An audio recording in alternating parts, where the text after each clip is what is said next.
What's going on, ladies and gentlemen? Once again, welcome to TMAX Network. I am your host, TMAX, and this is another episode of the Content Creators Lounge. I know y'all used to Sundays, but we got a special guest and a topic that everybody's talking about around the internet. All right.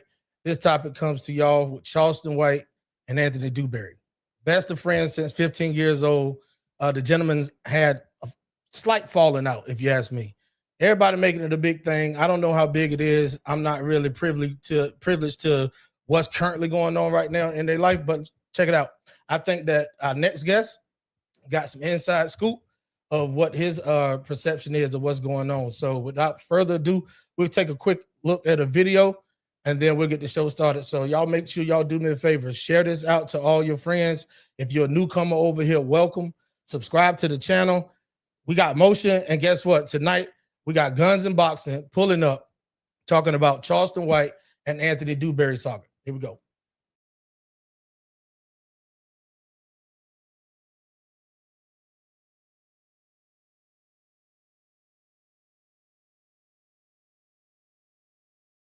The team. Say, man, when you right, man, you build a team, homie. Yeah, nigga, you can't never beat me, nigga.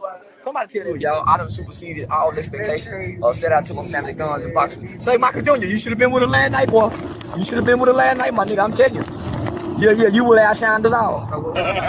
He squinted his eye open. He said, ooh, that bitch clean. Yeah. God, Nah, we ain't sleep, bro. We ain't sleep. We been up. You know where you at, right? Yeah. 2-6. Yeah, for me, I ain't had a nigga make me look this handsome in a long time. Cause they couldn't play in them two balls pop right there. Cause this motherfucker done, nigga. Watch this here. Watch this here. Watch this here. Make the best they can, obviously. You like my gun? Mr. Michael Williams Sr.? You have such a magnificent firearm. Okay, thank you. Is that the weapon you beat Mr. Charleston with? Yes, absolutely. This is the weapon I beat Mr. They gave me a real gun.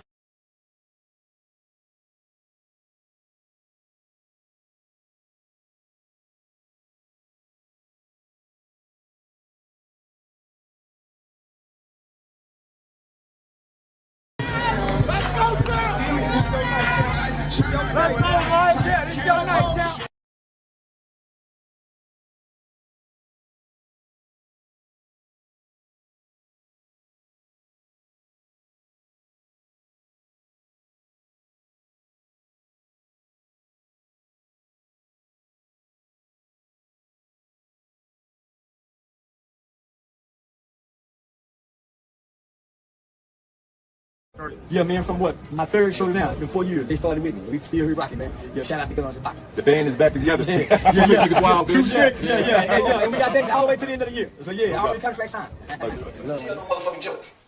I tell the truth. I started out telling the truth, and niggas start putting my mama address online. So I tell the truth. Then I started telling a little bit more truth, and niggas started hitting me in the head in the barbershop while I'm saying. So then, somebody I got with me tonight, man, you sort of talk a little bit more. Shout out to Guns and Boxing, man. You know, Michael Williams, man, and my guy, Odin over there, man. They've been with me since the start of my company.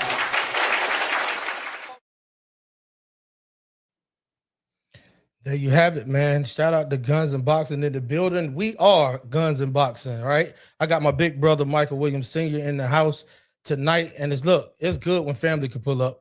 This is not his first time on the platform. Definitely, our platform is his platform. So this is TMAX Network, Michael Williams Jr. Boxing and Guns and Boxing platform. Anytime that they want to pull up, he already know he got an open door policy. Without further ado, ladies and gentlemen, I want y'all to put your hands together and welcome my special guest, Michael Williams Sr. Mike Sr., what's going on, big dog?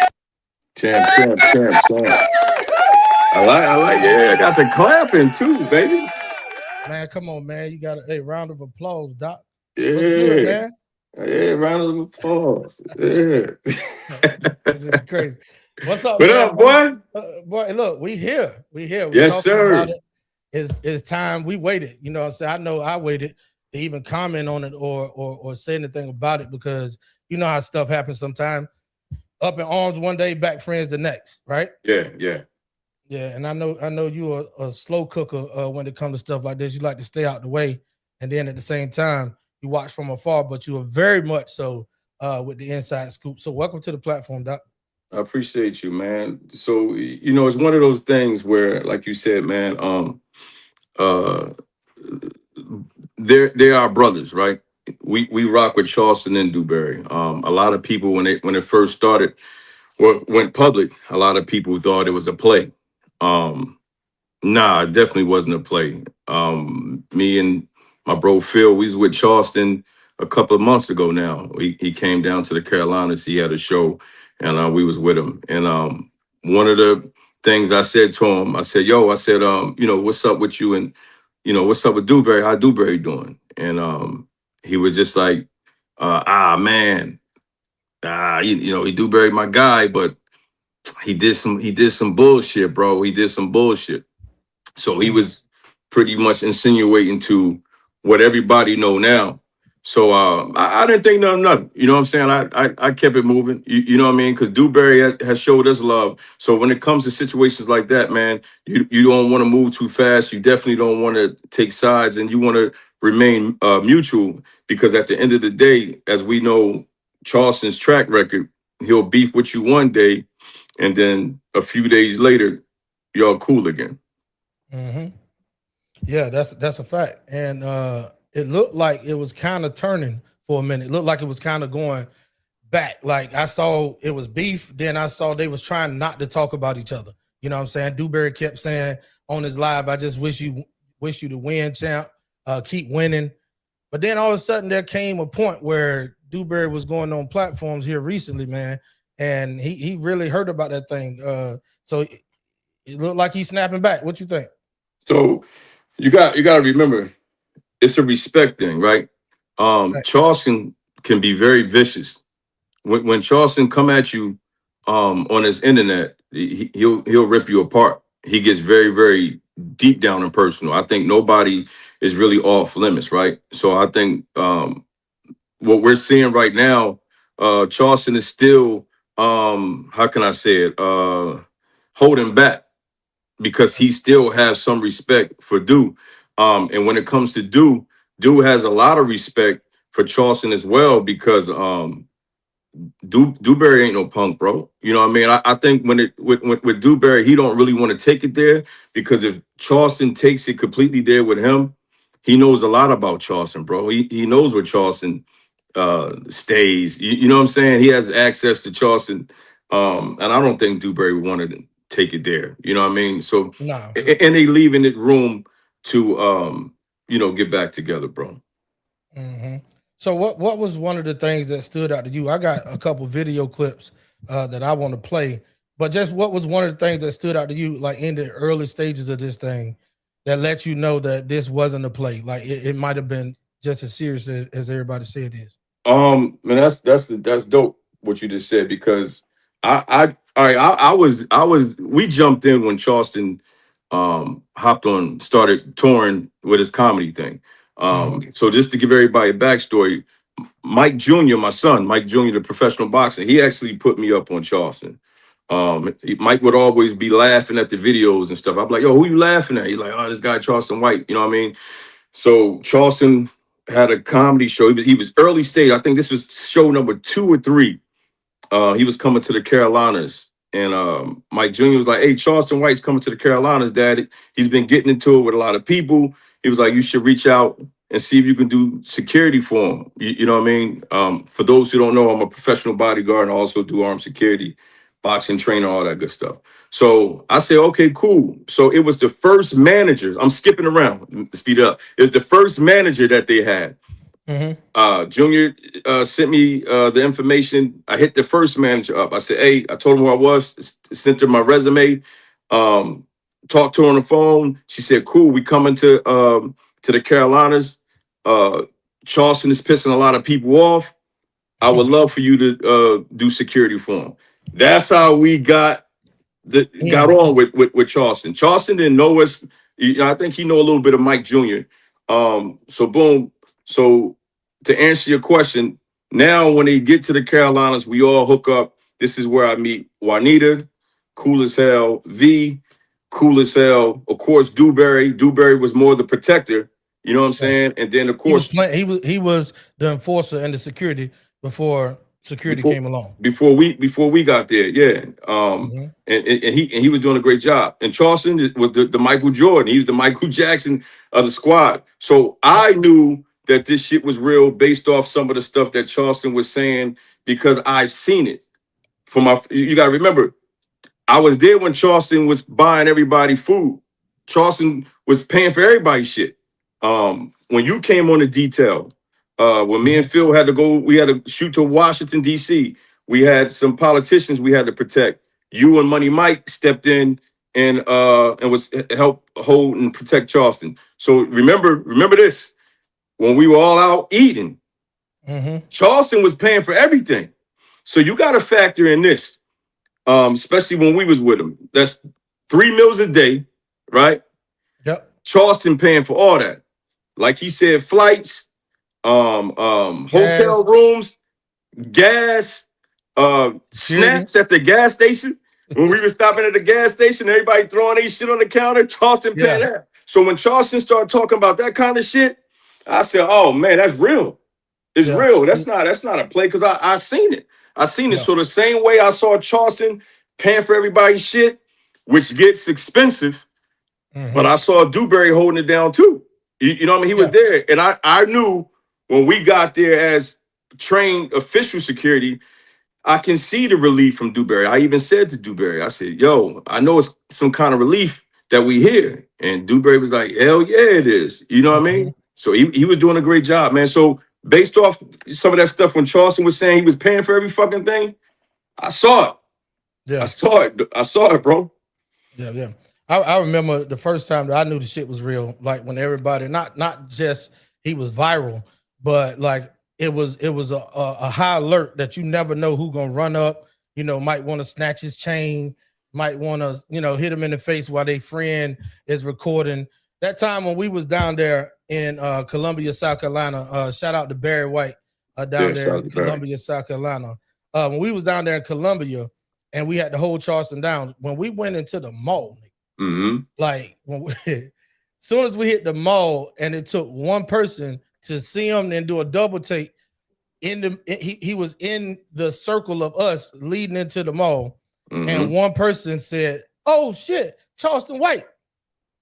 Crazy. Your antennas, it's crazy. People coming from everywhere, bro. We had to rush him into a department store and they had to pull down the chain door, right, to keep people from running in. And then the people that was in the store, you still had people in the store, right? That's when I knew shit was crazy. And we really had, but one thing I had to give Charleston his credit, he still wanted to shake hands. He still wanted to take pictures. He still wanted to do autographs. So that's when I knew that we was literally had to watch this dude because everybody know him by face. And this is early in his career as far as touring with his comedy thing. He's bigger now. And I know we're going to be jumping around, bro, which is cool because I want to cover so many different things. One thing about Charleston, like you said, he still wanted to interact with the fans. He's always been like that, and he has security, but he really don't give a fuck. Now I'm just keeping it truthful. A lot of people think he be on some scary shit. Nah. He had to get security at times because that was just a smart thing to do. You know what I mean? Tough niggas die every day.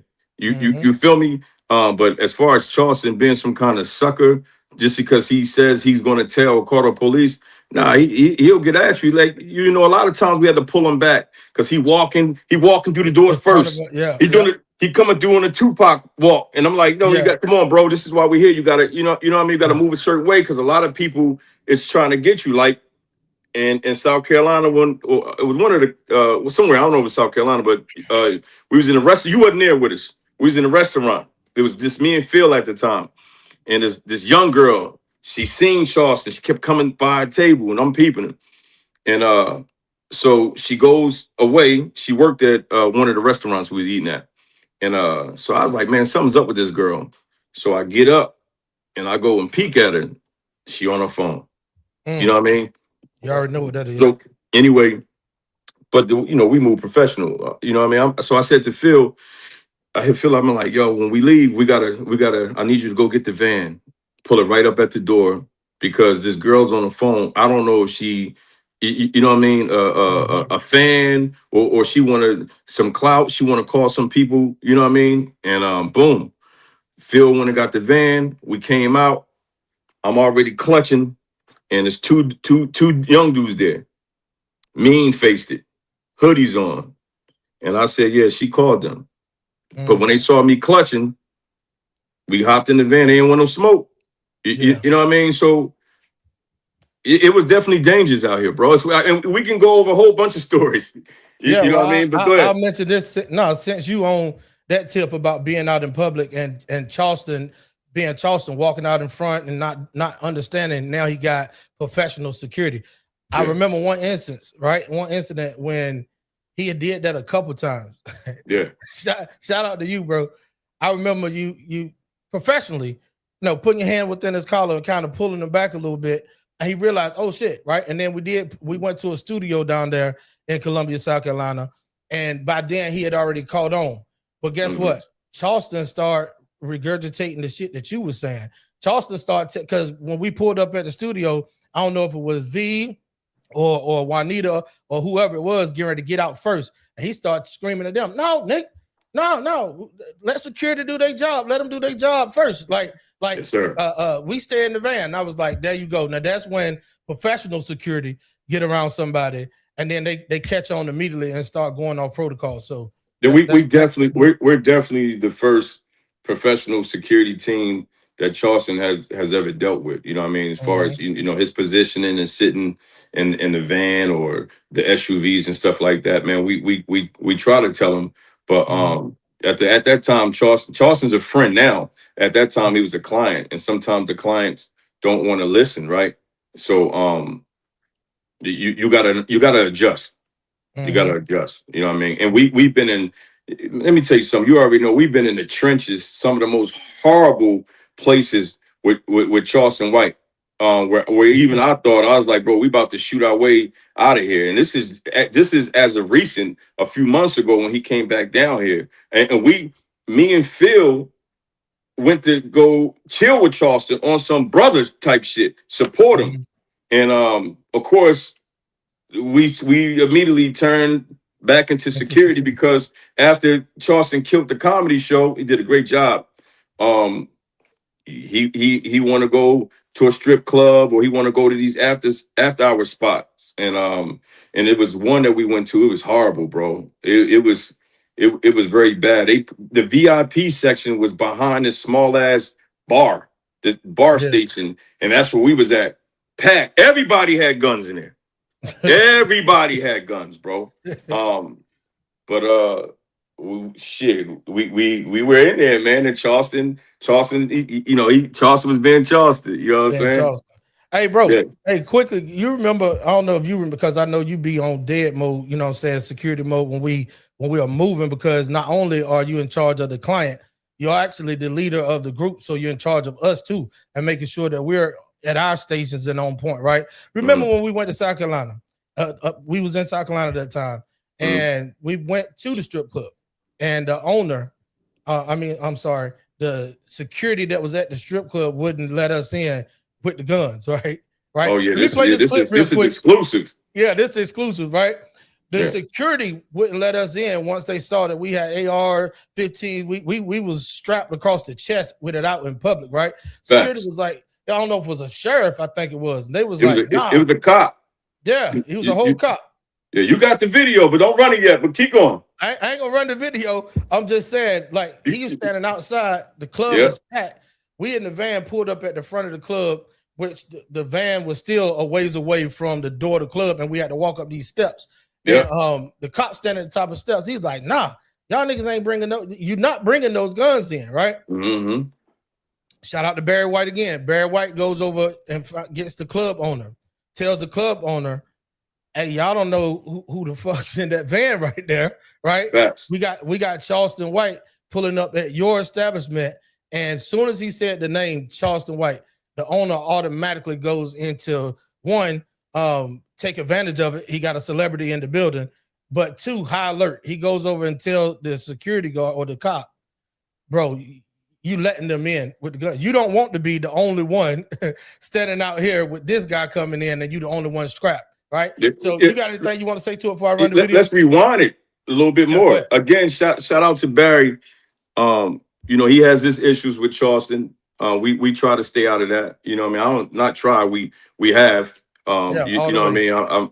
Barry gets a little mad at me sometimes for whatever reason. But shout out to Barry. You got to remember that was Barry's event. That's how Barry and Charleston first hooked up. Because you got to remember, we didn't trust Barry. We didn't trust nobody. That's why I was laughing at when Barry first walked up on us in the hotel lobby. But go ahead. Yeah. It wasn't personal. We were just on high alert. But I'm gonna say this: shout out to Barry for this one.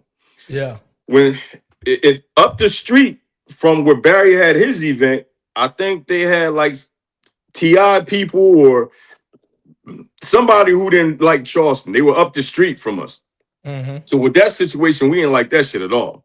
So Barry didn't even have to. Remember, Barry opened up the van door and was like, "Hey, I gotta tell y'all something, because if anything kick off, I don't want y'all to think I'm involved in this. I'm trying to do my thing with Charleston and establish my relationship. But this is what's going on in my city up the street. They got some enemies of Charleston." That's when it went from one pistol to let's bring all our shit. Now we got the rifles, the AK. We had everything. You can imagine we had it. So that was Barry's event. And like you said, the cop tried to stop us. Barry told him, "Nah, it's not happening. We got Charleston." And then I told the promoter, not the promoter, because Barry was a promoter. I told the owner too, like, because it's business for him too. He wanted Charleston to be in there. I said, "Yo, if we can't come in here with these tools, Charleston's not gonna. It's over." And then Barry had a nice little crowd there, and they were waiting on him. The way we got that off, because I know a lot of people are like, "Well, how do y'all get that off?" So at the top part where Charleston was going to perform and look over at everybody, it was more like an apartment or something like that. It was set up real nice. It was a upper level, and we got balcony. Balcony. We got the consent from the owner of the property. Was like, "Shit, bring y'all shit in." So the cop was looking like, and we made history with that one. And don't forget this, because I know you're going to show some videos while we were in there. So you can run that video after I say this. While we were in there, it was a whole large group of dudes. Remember? It was like 7 of them. Yeah. Mean-faced it coming towards Charleston. When they seen us holding them tools, they did an about face. Yeah. Which tells me they came over there to be on some bullshit. Yeah. And when they did the about face, I remember everybody, and then it was a couple people up in that room that we were going up to the balcony. And they told them that if you're not with the party, right, of the group, you gotta get out of here. That was one joker. You remember that one joker that he was up there? They kicked him out. Yeah, I remember him. Somebody let the fool back in, and next thing you know, we see him. He trying to act like he blending in, and we went on ahead and got him removed again. He didn't like it, but it definitely was necessary because he was suspicious from that. Here go the video, man. Let me go ahead. Hold on. He was a sniper. Before you drop that video, here's another thing. So this is what, again, with Charleston having professional security. Again, shout out to Dewberry. Dewberry held it down more times than we ever did.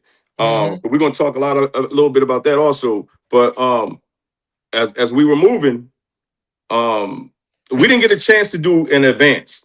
That was the fucked up thing, because I tried to do an advance and it wasn't open. They wouldn't let us in. So, but before we went in, going up the steps, that side door was open. You remember that? Yeah, that was crazy, bro. Which led to a whole nother alley. So we had to shut that and keep that closed. You and Phil caught somebody trying to open that motherfucking door.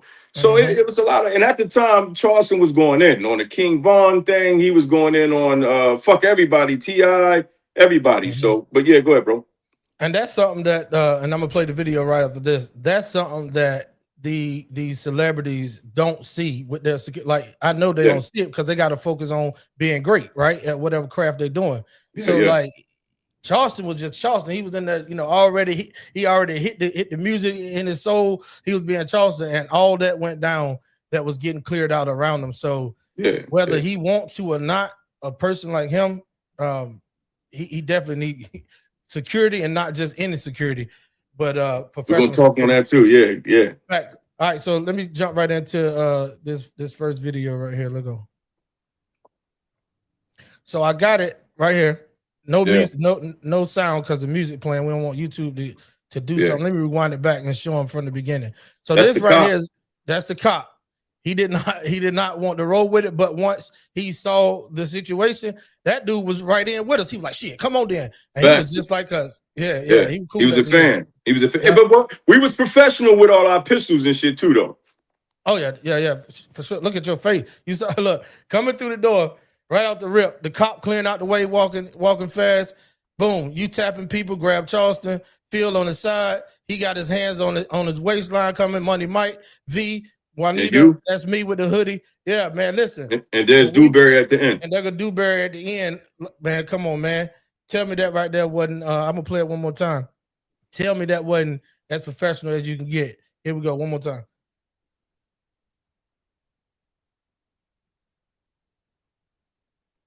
Look, no worries on his face, so he know he protected.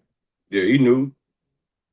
He knew. They all knew. I think Juanita and V, they knew we was probably Charleston's best security, and that's why Dewberry and Charleston fucked with us a lot like they do. So, but yeah, good clip, Al. Good clip.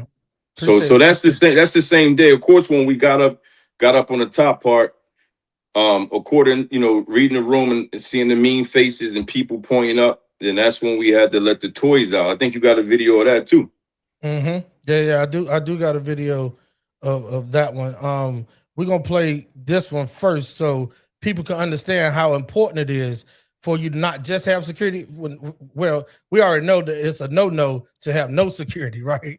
But it's another thing when you just go to the barbershops and the mall and find the biggest niggas in the city and tell them to put on a black t-shirt with security going across the back. The problem with that is everybody in your city or everybody in that area may know some of them jokers and know that they may not be them guys, and they still try those guys. We're not downing the regular security that be at your nightclubs, but a lot of them is not going to take a bullet. They there just to get that little $100-$200 for the night, right? Let me play this clip. I think Dewberry kind of explains it of why you need guns in boxing. Normally be backstage during the sets, right? Or you do be on. Majority of the time, I might come out, get a couple of footage. You know what I'm saying? So he gonna be able to have, I get a couple of footage, then I just go to the back, chill. You know what I'm saying? Sitting back there chilling. He on his set doing his thing. I'm just in the back, cooling. I'm with Dew in the back. Me and Dew back there chilling. You know what I'm saying? Now, in the process of the show going on, you had some motherfuckers in there talking about mob ties. So right then and there, okay, we got a clown in the room. Oh, shit. We got a clown in the room. You got a clown in the room. That clown's supposed to got removed from the room. All right, I'm gonna pause it right there real quick because we don't want to get no copyright strikes. Let me go ahead on and put up this. I'm gonna play it back. I just want to pause it there because it's something that Dewberry talking about right now.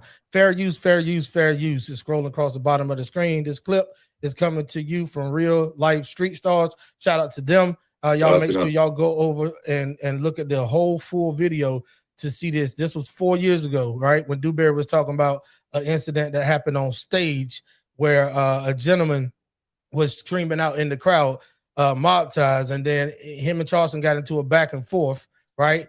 And once they got into that back and forth, I'm gonna put it back up on the screen in a second. Got into that back and forth, a scuffle ensued, but Charleston had thrown like a flower pot as the boy was trying to charge the stage. So Dewberry gonna talk to you about. Right when I come out, as soon as I come out, I look. I see this nigga Charleston got a motherfucking thing. He got the flowers in his hand. You already got the flowers in hand when you. When I come, I grab his arm and say chill, but I'm jump off the stage, which they security is supposed to be doing. And what was their security if there was any? It ain't no security. God damn. Ain't no security. Damn. So shit, you do. You actually having to step in for your partner. So I'm jumping off the stage. If you ever been in war, if you ever been putting in work, And if you ever been in rides and you know what this shit like, nigga, you gotta understand that you gotta look at numbers. You gotta know this numbers game. When that shit happened with the shit down in Houston with the nigga screaming nips and shit. Yeah. First thing I told him, Charleston, chill, man. All right, so when he telling him that, right, he's telling him to chill because Charleston was going at everybody, like dead rappers, dead babies. Like he was literally taking off with his verbiage, and everybody was against him. So imagine being Dewberry, right, running with him in locations with no security. Yeah, tough. Can I say something? Yeah. You got the floor. I spoke to Dewberry after that entire incident. Again, always mad respect and shout out to Dewberry. You know what I'm saying? That dude holds it down and has been holding it down. He was holding it down with Charleston way longer than us. So when I came in the mix, I would talk to Dewberry and I would try to get him some professional advice because I know one day we're not going to be there, and I know Charleston, he'll leave you behind, and might depend on event security. He might want to. It's a budget. It might be a budget thing. He don't want to be giving niggas all that money. You know what I mean? Whatever. But so this incident right here, I called Dewberry afterwards, and I said, Dewberry, I said, you good? He's like, yeah, man. And I said to him, I said, you was tripping when you jumped off that stage, champ. I said, you got to stay up high with Charleston because that stage was tall as fuck, man. That stage looked like it was like 5 feet, maybe. Yeah, it had to be at least 4.5, 5 feet.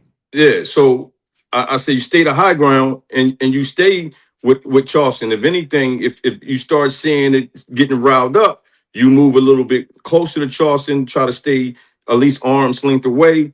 But that's professional security bodyguard shit. You got to remember, Dewberry ain't no fucking professional bodyguard. Dewberry jumped down there and tried to fucking de-escalate the shit. You know what I mean? You know, that's normal shit. Yo, calm down, man. It's just a show, blah, blah, blah. You know what I mean? They could have been start swinging on Dewberry. You know what I mean? But I'm going to tell you something. They would have started swinging on Dewberry. Charleston was still going to pick up the flower pot and help his brother. Now, it's a fact. It's a fact. Charleston ain't going to just sit there. Now, this is where it looked a little crazy. When them boys hopped up on the stage, Charleston was sized through the flower pot, and then dude actually got up there, and Charleston sizing him up with the microphone. For a nigga with one eye, he got great aim. Then Dewberry, again, remember, it's 5 feet. Dewberry at the time was not in the shape that he's in now, which I'm gonna say some shit on that too. So Dewberry had the belly, pants sagging. You know what I mean? Now Dewberry got to jump back up on the stage, which is like 5 foot. He looking crazy, pants sagging. Niggas is tackling Charleston. Dewberry makes it up the stage, run up, hook somebody. Again, shout out to Dewberry. He can actually fight. He got some hands. You know what I'm saying? But again, Dewberry's not professional security. And then you seen everybody else do something. Charleston, I believe he lost some. He dropped some of his money. He had to get that. And those guys is, we're gonna use Charleston's phrase. Those guys was weenies. Imagine if them motherfuckers was some real ones. The real ones, yeah. Man, it wouldn't have went good.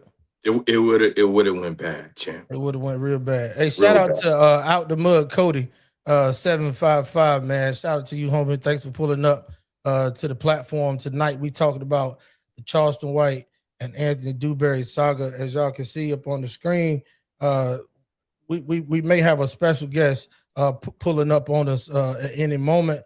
If not, we'll go ahead on and keep on rolling, man. Let me go and finish playing because Dewberry explains why you need professional security. You gotta be smart in this game, homie. They ain't with me.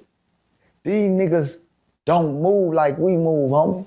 Man, we use the hell security like I'm gonna tell y'all something, man. We had some security named Mike Williams. They call themselves Guns of Boxing. Yeah. Them niggas move military. Yeah, I've seen them niggas with C-Dub. Homie, them niggas move military, my nigga. Cause that's how they supposed to move. That situation would have got escalated in 5 seconds. As soon as he started saying something, he would have got him by the, them niggas move military, homie. Yeah, shout out to Dude for that. When I tell you with Dewberry, so again, both our brothers have done a lot for us. You know what I mean? Especially Charleston. But that right there, since we on that was major. Dewberry didn't have to give us a shout out, or that was major for us, Real life me, street stars, that was. on millions of people. That was major. Dewberry, love you to death for that forever. But I'm gonna say something. This is again where I started noticing some shit. I was able to thank Dewberry. I called him after that. After I didn't even know about this. Somebody was like, "Oh, they mentioned y'all, blah blah blah." So I was like, "Really?" So I went to Real Life Street Stars, shout out to them, and I saw it. I'm like, "Damn, Dewberry, that's fucking big." So anyway, I called him and I said, "Dude," I said, "Man, love, bro, what you did for us, that was major for us." And Dewberry said, he's like, "Ah, no problem."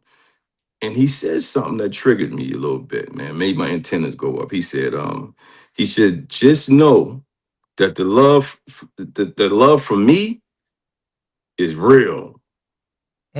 So I'm looking, I'm on the phone, like, okay. I'm like, damn. So what do you mean? What do you mean? What do you mean by that? Like, is the love fake from somebody else? You know what I mean? So he threw that over to me. So I was like, okay, cool, man. But anyway, it was super dope. But I never forgot what he said. You know what I mean? Like I never forgot what Charleston said about Dude. You know, Charleston didn't go in, but he did say Dude did some shit that hurt him. You know what I mean? This was months ago. So right there, bro, it was some little kind of friction because I'm not slow, man. I took it as, all right, Charleston must have said some shit about us. You know what I mean? Or Charleston must have said some shit like, man, fuck guns and boxing, or fuck Mike Sr. I don't need them niggas, or he using me, or whatever the fuck. That kind of shit don't hurt me, bro. I don't get in my feelings over no shit like that because after any of those things, man, Charleston still continue to fuck with us. So whatever he was saying behind our back, whatever. But it's more to that too, because you know what I mean? We got a lot to talk about. Go ahead. A lot to talk about, man. I remember when this right here put me in that Biggie and Puffy situation when Puffy called up Biggie and told him that they was going to California, LAX. I remember when you first called me and was like, bro, we I'm gonna need you. He's me and Phil already doing XYZ with Charleston and we going to Columbia and we're going to Greenville and we're going to here and there and we got Charleston White. That was damn near like Biggie saying, like, Cali, my nigga, like Charleston. I already knew it was gonna be tense. And then when you was like, but bro, you don't understand. One, he's reaching out to professional people to hold him down. And two, you know, Charleston got the name, and what that does, we already the Wu Tang of Boxing, so that just puts another strap on your resume, Phil resume, me and Money Mike. So hey, shout out to you, man. I appreciate you for getting me involved years and years ago. So I'm gonna say this to capitalize on that. Niggas think I'm just a YouTuber. No, you definitely not. Vice President of Michael Williams Jr. Boxing, also one of my best friends. Also got executive protection background to you, and you do a lot. So I'm gonna say this. God damn it, man. Take your time, bro. You got it. What was it was I think it was okay. I know what I want to say. So one of the reasons why I couldn't trust, so when me and Phil had to go work with another client, and these were politicians, I couldn't trust just anybody to be with Charleston. You know what I'm saying? So I went on our team. I took it from my boxing team. If y'all was good enough to hold it down with me with my son, Michael Williams Jr., if you guys are good enough to hold it down with me with the great Hall of Famer Roy Jones Jr., I'm going with people I trust, because the last thing I needed was Charleston to hire me to protect him. Then I had to go be with another client, and then I bring somebody in. A lot of people don't like him. You know what I'm saying? So before y'all, I even asked, I even reached out some guys in my alumni my bodyguard alumni school that I went to. I reached out to some of those guys just to test the waters. They like, who? Normally you don't even say who the principal is, right? You just you tell me, I got a job for you. This is this, and they say yes or no, and then when they get there, they figure out, oh shit. But with Charleston White, I could not do that because, and I'm glad I vetted the people I did, because I was getting reactions like, Charleston White, hell no, or hell no, bro, or how much is it? Hell no, that's not enough. You know what I mean? So I'm like, man, okay, or I just don't like them. That's what they were saying. We don't like them. So I was like, I'm going in the bag and get my brothers. And I knew you and Money Mike was solid. Right. Y'all was gonna hold it. Y'all wasn't gonna let me down. Y'all wasn't gonna let yourself down. And y'all got to get back home to y'all families. So there it is. You know what I mean? So yeah, that's how that went. Yep, man. And here's one that you don't know that I was gonna pull up tonight, but I like this one because it's a little short clip. This right here let me know how far Michael Williams Jr. boxing and guns and boxing reach went, because these are some heavy hitters that we talk to on a regular basis and that we have down at your range day or our range day, right? Shout out to Blacq Rambo. I love to talk shit on the range. That's my comfort zone. Yeah. Hey, this is hey Rambo and who is that?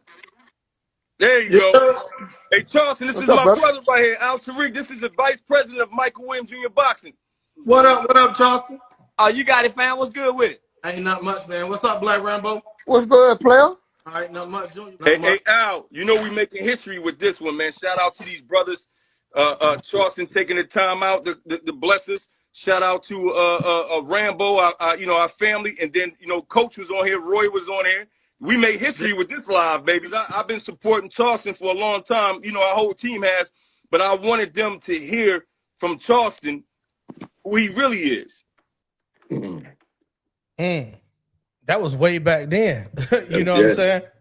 Yeah, that was almost 5. Almost 5 years ago. You had Mark Chopper, Roy Jones Jr., Blacq Rambo, Charleston White, Michael Williams Jr., Michael Williams Sr., and now Tariq TMAX on one live. That shit right there, I'm forever grateful.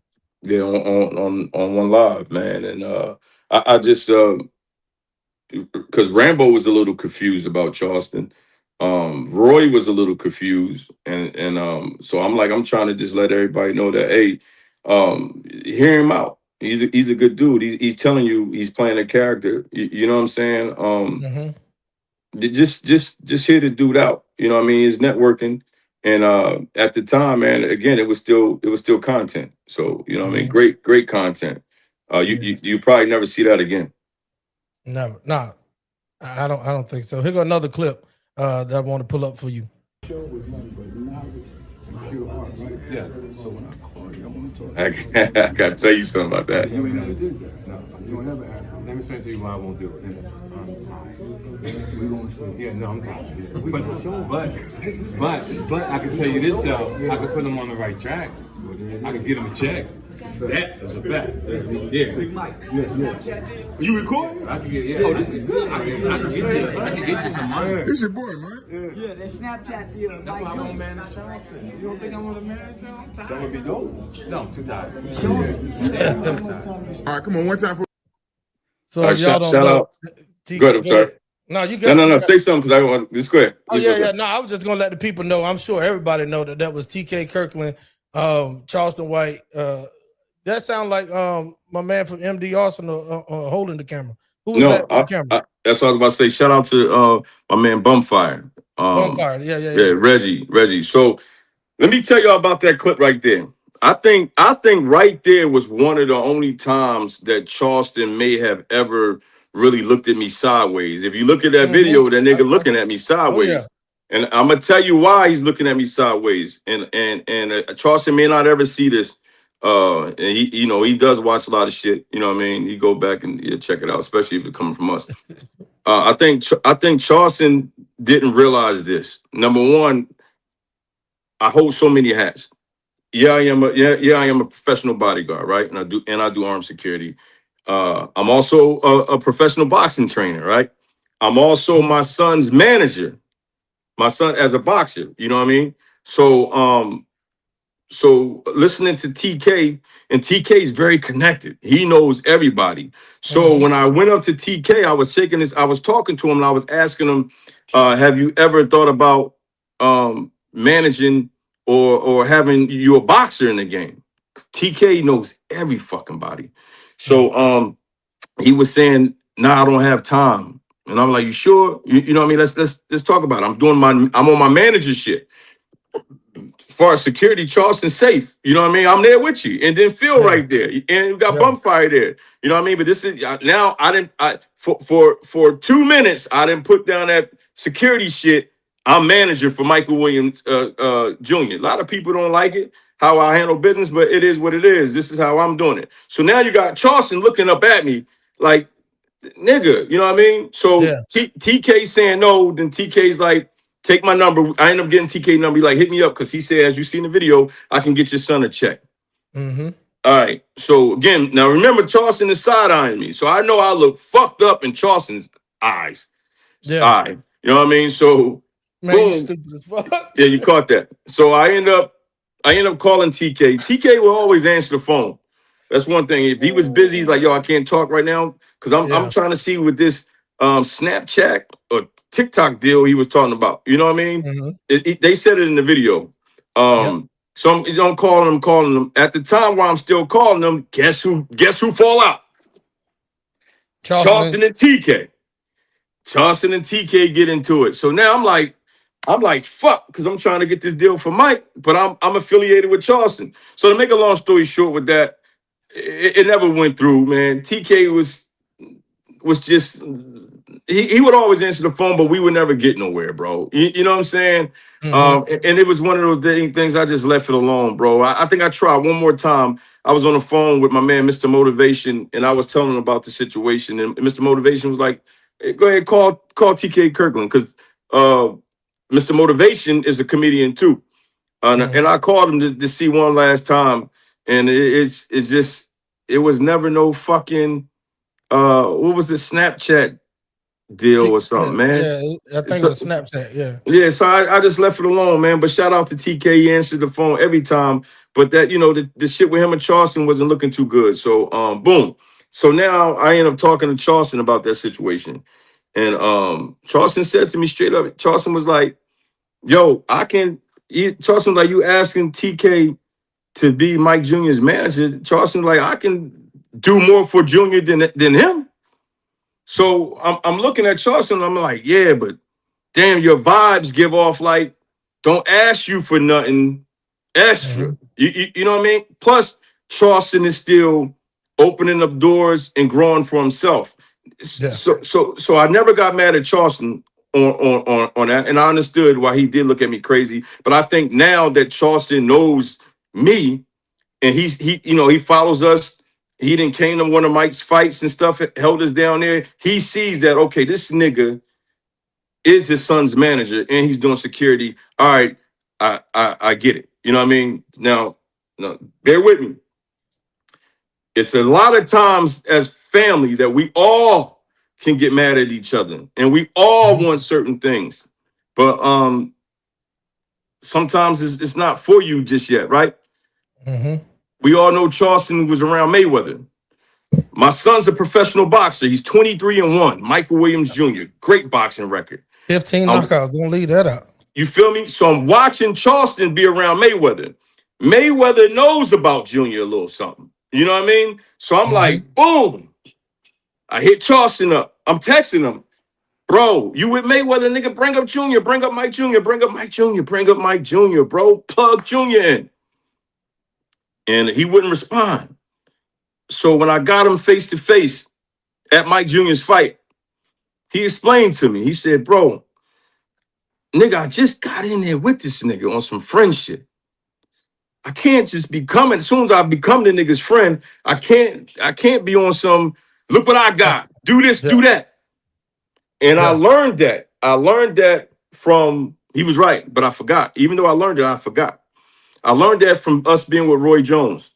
Whenever I was around Roy Jones or people knew that we was gonna be with Roy, my phone would go crazy. I had so many people hit me up, give Roy this, ask Roy this, give me a shout out, this to give me an autograph, take these gloves, Bring him get to the Roy barbershop.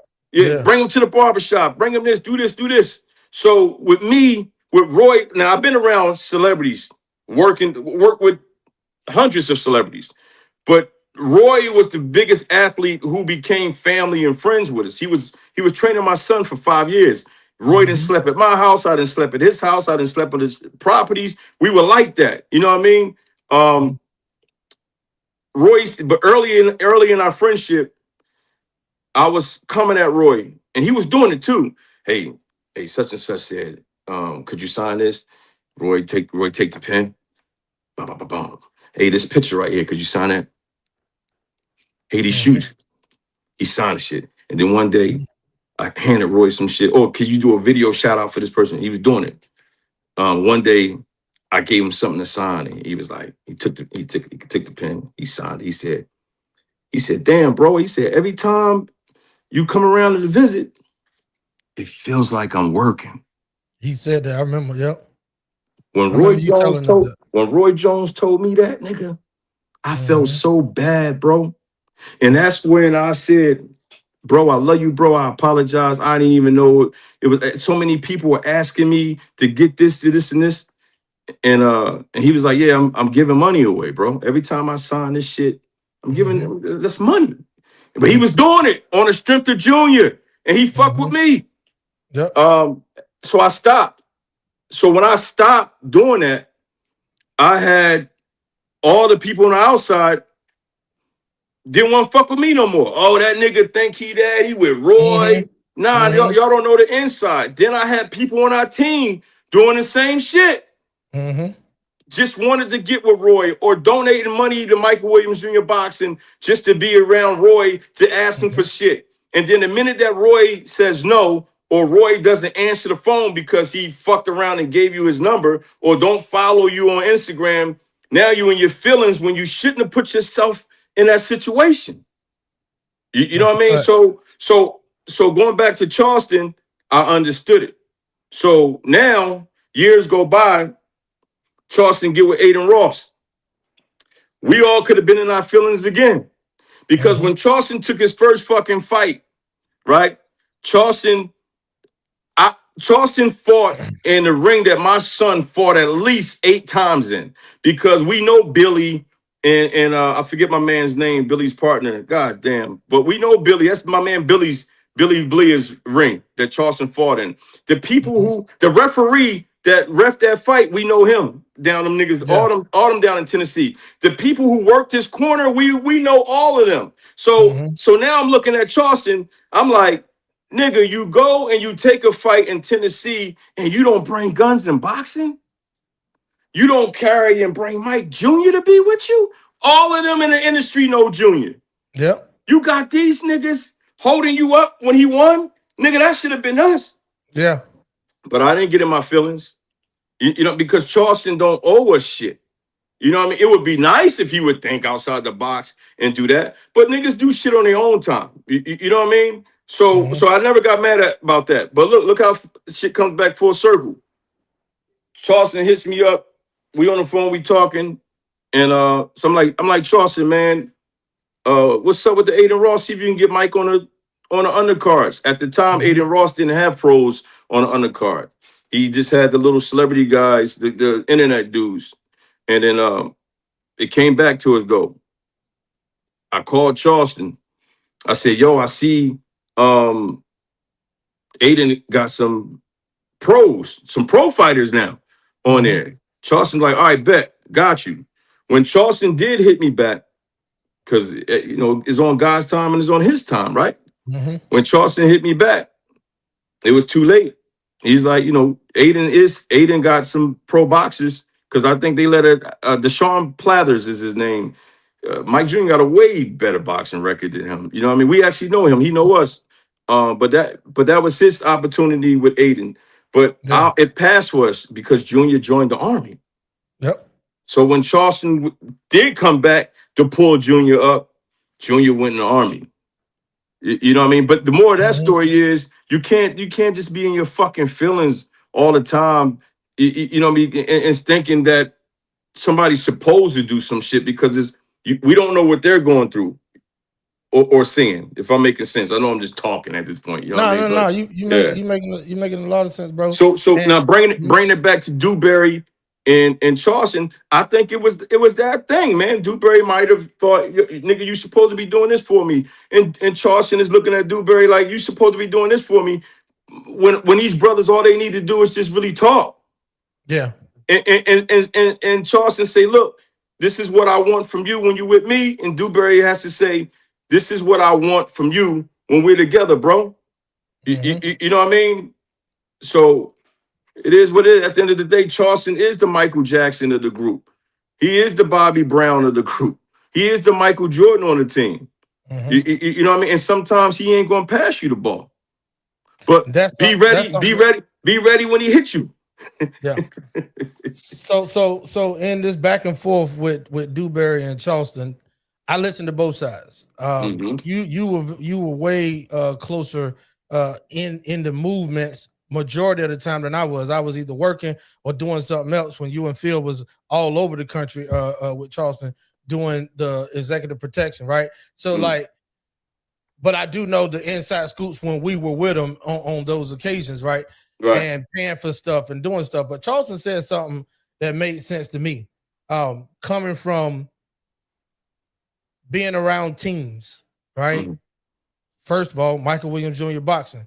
You call us the Wu Tang of Boxing, or people call us the Wu Tang of Boxing. Everybody on our team does something outside of being Michael Williams Jr. boxing, right? Have own businesses, have own different other avenues that we make money and do things on. So when Charleston said this, it wasn't just about Dewberry, it was about anybody else that was around him. He was talking to Say Cheese over there, and he told Sean, he said, bro, it's disheartening when, yes, I'm the figurehead, yes, I'm moving in this manner, but hell, at some point, y'all gotta do something on your own off of his back, right? And do something on your own to create your own lane. He said, it's a shame that all of these platforms, all of these podcasts are paying me to come there and give an interview, and nobody on my team live streams, and none of their kids live streams. That was just one thing that he mentioned about an avenue that people could have took. So when you just said right there, him thinking outside of the box, I just looked at it as he was right about that case, because amongst TMAX Network, I've had people that say, oh man, we down with the calls, years ago. They'll come on stream with me and, sit on panel. And I appreciate that. They don't have to be here for an hour, 2 or 3 hours streaming. But then once we start making it a business, right? Because we just started this thing, just started making it a business. It was a lot of people that wouldn't put their hands into the pot. So what you think about as being the owner of Guns and Boxing and the dad, the father, manager, and coach of Michael Williams Jr. Boxing and the president of the business, what do you think about people being around you and not really taking it full advantage of growing something outside of that one lane? Well, I'm the founder of Michael Williams. Excuse me. I'm the founder of Guns and Boxing and the co-owner of Guns and Boxing. The two other owners of Guns and Boxing is my son, Michael Williams Jr., and my guy, my brother, Jeremy Dozer. And shout out to my brother Phil. He has a percentage in that too. You know what I mean? That's my bro. I looked out for my brother Phil. I love him. Our team is a little different because we had it's first of all, it's a certain way you do things. I didn't have to tell you when you was with us. That was one of the reasons why I appointed you the vice president of Michael Williams Jr. Boxing, because out of everybody that we had that was around us for years, way before you, champ, you was the only one who took initiative on certain things. Now, granted, everybody who's around us did their thing. My brother Money Mike, his time alone, Money Mike was our Dewberry. Yep. You know what I mean? Get out of hand, Money Mike gonna lay you out. If somebody was had a mean face, Money Mike was on you. I remember other fighters who was talking about Mike Jr. would try to come up and shake my hand. Money Mike was blocking their hands. He was hating. He was hating Trey Ball. Don't shake his hand. You know what I mean? So, but it was certain other things I needed. So while Money Mike was doing that, you stepped in and did that. Cool. I'm sure other people on the team. Phil was there. You know, he wasn't appointed vice president. You know what I mean? Phil is a Dewberry, but Phil knows how to throw that suit on. Phil know his marketing and stuff like that. So I really didn't have that problem that Charleston was going with. We just was fortunate enough to have a bunch of grown men who already had shit going. So when you guys came together with me, it was all for the love of Michael Williams Jr. to help him get to the certain stage. Now, bro, yes, we were around multi-millionaires. There was a lot of opportunities, and some caught it, some didn't catch it. You know what I'm saying? I was like Charleston running around doing everything, and guys was telling me, yo, you need to chill, let me do it. You know what I mean? But I had my own vision. Charleston has his own vision. I just think that looking at all of them, once upon a time, Charleston did have these things in order. I'm going to tell you how. Again, I'm speaking off experience, what I've seen. Because in the beginning, let's talk about it. I can only talk about one half because I'm sure everything I'm about to say, Charleston can counter it with things that I don't know. Now, Charleston had V from Say Cheese. V was recording every fucking everything. V was getting everything. So Charleston, you did have somebody recording every fucking thing. All right. Dewberry was doing Dewberry. That's your enforcer, a fucking knockout artist. What more do you want Dewberry to do, my nigga? Like, come on, Charleston, we got to keep it real, bro. Dewberry's there. Did anybody get out of line? Dewberry knocking him the fuck out. And I think he was on parole and shit like that. He was risking a whole fucking lot. You know what I mean? Then we got my girl Juanita. Juanita's handling the bookings. You know what I mean? She was doing her thing. But again, then you bring in security traveling with you. Nigga, that shit was extremely expensive. Yeah. And shout out to my nigga Charleston because normally it'd be one big ass flat rate for the whole day when you got security. Man, this is what I did love about Charleston. Whenever we would be on the road with them, if they picked up extra shows, we got extra money too. Yep. Come on, man. That nigga, that nigga was holding it down, bro. And then you do gotta, I don't know what his situation with V was because I saw they got into it. I saw that him and Juanita got into it, right? But I did see it from being there, looking at what they were doing. Everybody was doing their thing. Now I'm sure Charleston can say, nah, nigga, she was doing this or he was doing that and she wasn't doing this. I'm sure he could, but when I was there, them niggas looked like they was working. He had all that, everything that he said on that on Say Cheese. Once upon a time, nigga, you had that. Yeah. Well, then bring everybody the fuck back. Then bring them back. That's what I knew you was going there. You had all that, and you knew everybody. Have a fucking meeting, straighten everybody the fuck out. And say, this is what I'm not going for. I'm bigger. I'm smarter. I know more of the game. This is what I expect. Because you can't keep just jumping around by yourself. Or, hey, I got this female with me. Or I got the chick Hellcat with me and stuff like that. Man, it don't work. It ain't gonna work, my nigga. You just subbing niggas out. Yep. You sub. At least I think everybody get it now. And they know Charleston ain't nothing to fuck with. Like, yo, dude, we get with this nigga, let's do what we supposed to do. But I don't give a fuck what nobody say. In my opinion, that shit just gets mad expensive, bro. Breakfast for the team, if they don't eat at the hotel, lunch for the team, snacks for the team, dinner for the team, gas station snacks for the team, hotel rooms, gas, paying security. Come on, my nigga. Yeah. I think Charleston realized, like, since I let all these niggas go, I got that's 10,000 right in my pocket that I would have had to get these niggas. Yeah. So I don't know. He can get away with it's a balance to that too, though, because now with what you said two things that coincides with each other. One, right? He got rid of everybody. And you was like, bring everybody back because you subbing niggas in. But the problem is though, the people that he subbed out, I think he could trust them way more than he could trust the new niggas. I know that's right. That's jumping on board when you've already arrived out here, and not only arrived, but like you went up a few notches since you've had the Juanita, Dewberry, and everybody else with more connections and different opportunities. But one thing I want to do real quick, man, because you hear I do this every time, but I want to do it one more time. Shout out to Guns and Boxing and Michael Williams Jr. Boxing. That is the Wu Tang of Boxing. That's the reason why your vision took the Wu sign, flipped it upside down, made it an M for Michael Williams Jr. Boxing. So, man, from one brother to another, man, I appreciate you so much, champ, because what a hell of a ride, and we still going. Shout out to Michael Williams Jr., and thank you for your service, nephew, for joining the United States Army and serving our country. Shout out to Junior. He'll be back.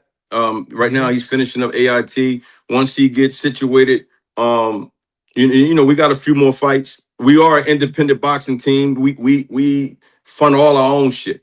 And I appreciate you. I love you to death. And shout out to the Wu Tang Clan, because when we posted that picture, the Wu Tang Clan put it on all their social media, Facebook, Instagram, and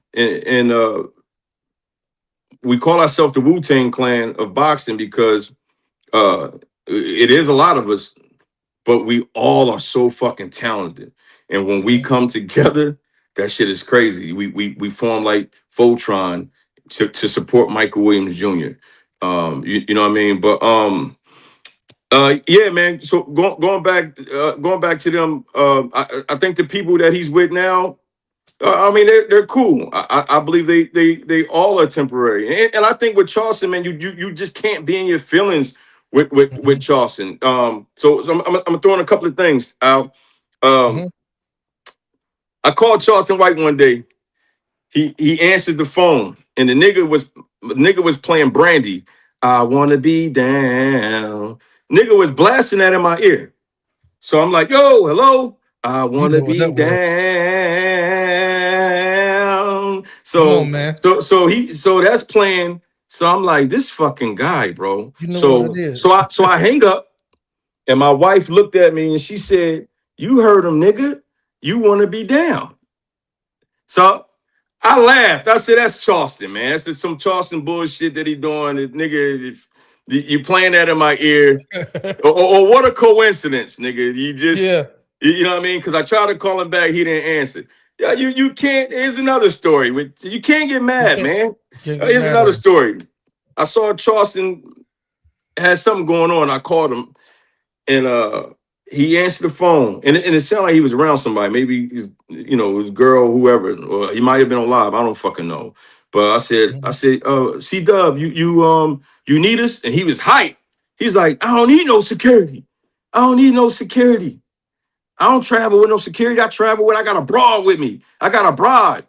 So I say, so I'm on the phone with this nigga. I'm like, what the fuck is this? So I said that to him, like, bro, when did this start? And he was like, he said, hey, bro, or hey, nigga, I only got y'all when I was on tour. When I'm on tour, other than tour, I'm by myself. Yeah. I could have got in my feelings. You know what I said? I started laughing. I said, okay, cool, bro. I said, love you, man. Be safe out here. You know what he said? All right, love you too, bro. Love.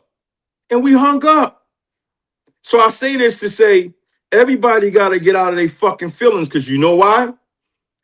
I end up seeing Charleston after that. We end up kicking it. He came to my son's boxing match. You know what I mean? But we all got shit going on too. When Charleston came to my son's boxing match, we looked out for him. That shit wasn't free. I value, whether he's my brother or not, I value his time. You know what I mean? But that nigga Charleston did a lot for my son. Wore my son's shoes. Wore my son's shirts, multiple shout outs. The nigga Charleston to this day is still giving us shout outs and reposting our shit. You know what I mean? So I'm saying all that to say is this. Bro, get out. Everybody got to get the fuck out their feelings. I was just fortunate enough to grow up with a bunch of fucking Charleston Whites. We making fun of each other, might be talking shit about each other. Man, fuck that nigga. I don't fuck with that nigga. And then the next day, we walk into school together. You know what I mean? Then aha, nan, and the boo-boo shit he be doing. I got homies that do that shit to this day too. we fuck with you, make fun of you. You know what I'm saying? Everybody got to get out of their fucking feelings, man. You know what I mean? But now I'm gonna jump back with Dewberry. I just think Dewberry did a hell of a job. Dewberry's grown. Yeah. We all grown. I think before Dewberry went over to do the interviews, I think he should have. He might have. Did he talk to Charleston about any of that? I don't think he did. He just did it. The last time that they really saw each other from what they put out was when Charleston's daughter went off to the Navy and Dewberry was right there. That's why I said that's recent. That was recent. That's why I said it looked like it was beef, and then like you just said, bro, they was beef. And Charleston did their first interview before his daughter went out to the Navy. So he got on to Say Cheese or whoever it was and went in on Dewberry, Sane, and a lot of other people, right? Right. Then Dewberry was at his daughter's send-off to go to the Navy. Yeah. Hold on, stop right there. I'm gonna tell you something else. You can't be in your feelings. Charleston just got off the phone with me not too long ago. Not today. Just follow me. We were talking about Mike Jr. going in the Army. He was like, "Oh man, that's beautiful. That's great. All that good shit." And then he said, "Yeah, my daughter's going in the Navy, some shit." He said Air Force, something. I'm like, "Good shit." Yeah. And then I swear to God, I know I'm not tripping. I think I seen Charleston on a live, and he was like, "Yeah, if you sending your kids to the military, you a loser. Them fucking military this, military that." So now I'm looking like, damn nigga, you just wished Mike Jr. You said that was a good move, and then your daughter is going in the military, but you get on the live and say fuck the military. Any parent sending a, that's why I said get out your fucking feelings, everybody. Charleston's up and down. You just if you his friend, you his fucking friend. If you can't handle how he is, then don't fuck with the nigga. He's up and down with it. He'll be there for you 1 minute, the next minute he ain't fucking with you. If you don't want to deal with that, don't fuck with him. Because a lot of people say Charleston White has got into it with everybody. No, he ain't get into it with us. I think he coming back down to the Carolinas soon. Probably gonna reach out to him, or me and Phil might pull up. We just want to go and just kick it with him as a friend, or even sit in the crowd and pay our tickets and support him. But we know when the show is over, nigga, we gonna end up going with him because we don't want nothing to happen to him. You know what I mean? Because Charleston, he at this point, he does sometimes depend on event security, which isn't safe. And he ain't traveling around with a bunch of fucking killers, bro. The last kid I seen, I told Phil, I said, this nigga Charleston got another fucking Barry White. He be getting these skinny, smart niggas. Yeah, Barry White smarter than motherfucker. He be getting he be getting these skinny, smart niggas, bro. You know what I mean? So, and one more thing was a funny thing that I could have got in my feelings over. Yeah, this shit goes on. But so we gonna learn today about when you deal with Charleston, man, get out of your fucking feelings. Our last little thing with Charleston, right? I told you he took us. We went through some. It was hole in the wall, nigga. It is. You fire one fucking shot, nigga. Everybody was gonna die off the one bullet. That's how packed it was in there. Hood shit. Everybody with guns. So we make it out of that. We driving Charleston back to his hotel, and it's me, Phil, and the other little nigga, and this some other fan or somebody that was with him. And so we make it out of all that. And we driving Charleston back to his hotel. And Charleston's like, while we driving, he said, "Yeah, I love y'all. I'm gonna hit y'all cash app." Now, mind you, we ain't even there for that. You know what I mean? But I ain't gonna turn down no fucking money, nigga. You know, I love guns. I'm constantly buying guns. I got guns on layaway. You know what I mean? So Charleston like, "Yeah, I got you." So me and Phil is kind of like, we ain't tripping, bro. Yeah. So when we drop Charleston out, you think he sent this anything? No. Right. I get home, drop Phil off. I get home. I go to clean out my back seat where Charleston was at. Nigga, it was $2. And it was $2 on the back seat. in some empty weed thing. I guess it had his face and some shit on him. The man in the booby shit. So I picked the $2 up and I picked the empty weed things up. And I smiled. I said, did this nigga try to be funny? Is this $1 for me and $1 for Phil? No. But look, you gotta love shit like that though. If it was trying to be funny. And the nigga never cashed after us nothing. But it's okay. You know why? Because we got our own shit. I think a lot of people got to realize when you don't see us with the internet celebrities, me and Phil are with real other clients, real other VIP. I'm not saying Charleston, I'm not real. We're with other clients, VIPs. You know what I mean? We're doing static security somewhere. We got other shit going on. So when you don't see us with these other celebrities, we got clients that are multimillionaires. We got stockbrokers that we go protect. We got other shit to do. You know what I mean? It's just that we have our most fun with Charleston or my little sis Janelle. You know what I mean? Shout out to her with her baby and stuff. You know what I mean? Or Skip Marley when he came to Fayetteville. You know what I mean? We got other shit going on. Hold on, bro. You can't pass by this. I don't mean to interrupt you. Yeah, what you got? But you have a huge fucking client on your resume that came to the city of Fayetteville. Oh shit! Yeah. I mean, let them know. Let them know. Nah, that's high profile. I don't know if I can even say anything. Nah, you let them know. Yeah. So I wish you had the picture. I wish I did too. I ain't got it. So I was fortunate enough, man. I got vetted by the Secret Service. I got selected by Vice President Kamala Harris staff to drive in her motorcade with her staff in the back. I'm in the motorcade. You know what I mean? It's her vehicles, Secret Service, me, then the shitload of police. That shit was dope. So most of these motherfuckers ain't never been close or even worked for the president.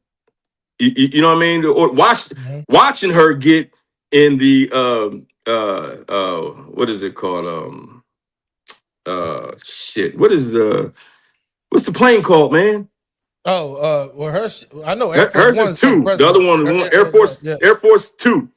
Yeah. You know what I mean? I'm trying to. And you driving her up to the goddamn plane. You feel me? I'm fucking breaking all the rules as a EP agent and shit. I'm trying to sneak pictures. I'm like, nobody's gonna fucking believe this.